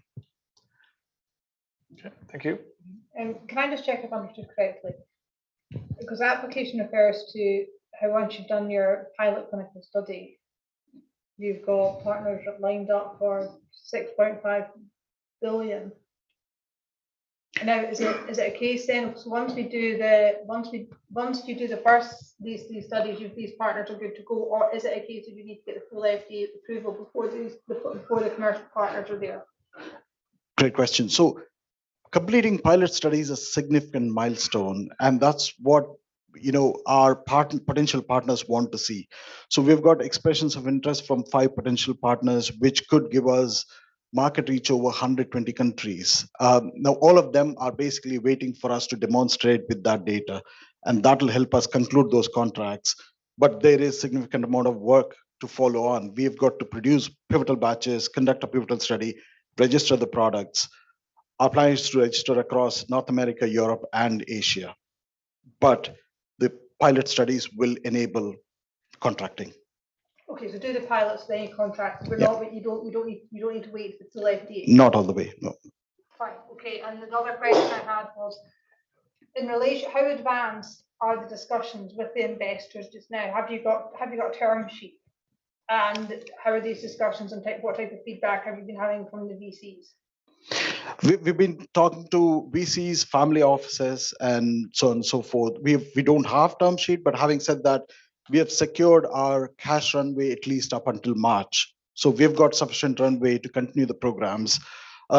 We have shortlisted various different VCs and family offices, and also some angels across the continents. We are confident that we will be able to close our funding round once we have completed the pilot study and have contracted with front-end partners. Fine, but if you don't receive that investment, I take it you need that investment to do you'll need that investment to do the clinical studies, will you not? That's right. That's right. That's where I think Scottish Edge will help us build the co-development vertical, helping our cash flow. So with the funding, we'll be able to recruit a scientist and a CFO, beefing up both a co-development vertical, but also beefing up those fundraising efforts. So, fine, and I assume then, just finally, my final thought on this is that the fundamental problem is going to be is getting that investment without the clinical studies, because it's just such high risk. You're right. It is high risk. Again, just to outline what options we are working on. We are working on 3 different options. One is VC fundraising. Second, we are applying for grants in the US, because there's significant amount of grant funding available, even for ex-US companies. And if we are successful concluding these front-end contracts, there will be milestone payments coming out of these contracts. So all of these will help us progress into clinical phase. Very interesting.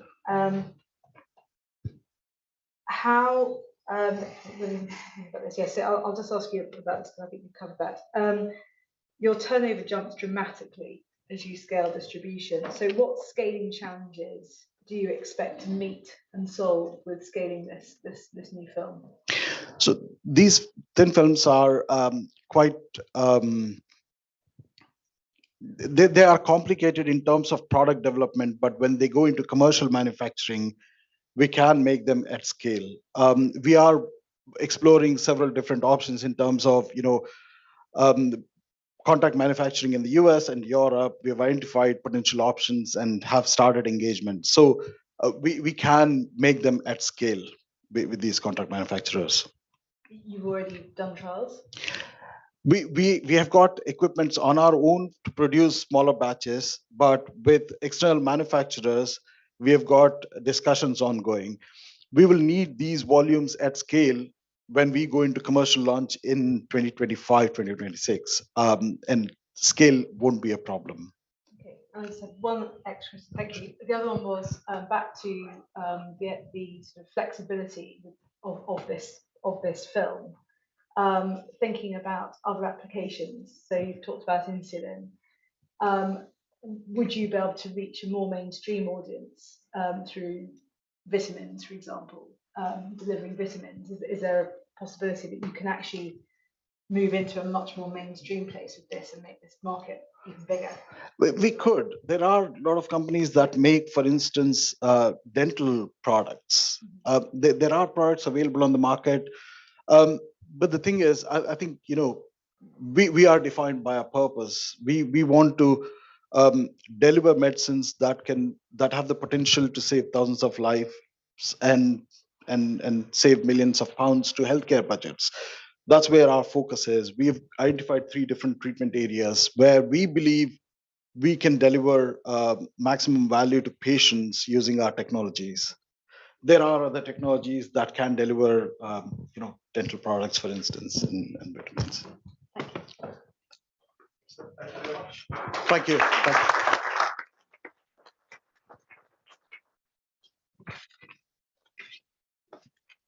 Well done, Mallikarjun. And just what a brilliant way to finish today's Round 21 Scottish Edge final. It's been hugely diverse. It's been exciting and interesting. And I think the 12 businesses we've seen today have set a really high standard that the guys tomorrow are going to find it tough to live up to. So on the note of tomorrow, we do all this again tomorrow. So hopefully some of you will be able to join us and we'll see another batch of 12 businesses trying to compete for prizes up to £100,000. Before we close, I think that's us seeing all the businesses. I've just got a few thank yous to finish off the day with. I just want to firstly say a huge thank you to our panel of judges and experts.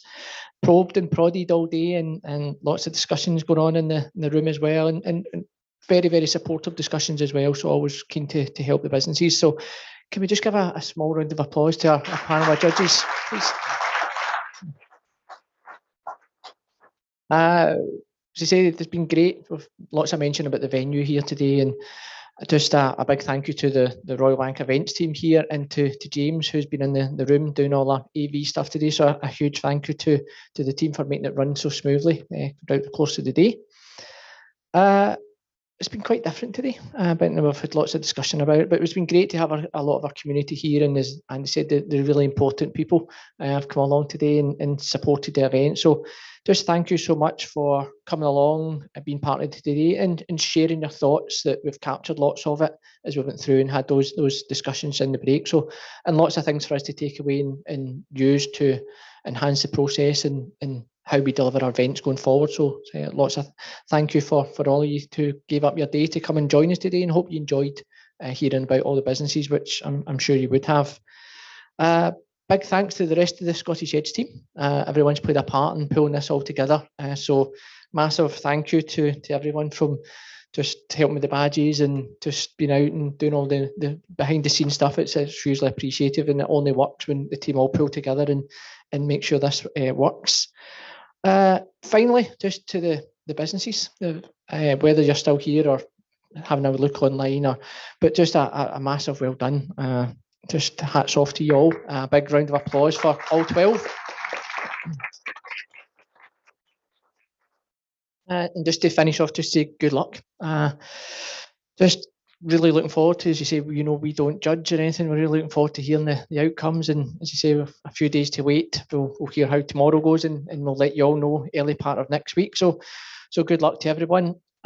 That's us. We can wrap up today. Hopefully you can continue some conversations outside if there's anyone you've not had a chance to speak to so far. But just a safe journey home to everyone. And if you're coming along tomorrow, hopefully look forward to seeing you then. And if one of our finalists, you say, we'll be in touch in a few days' time. So good luck, and thanks again, everyone.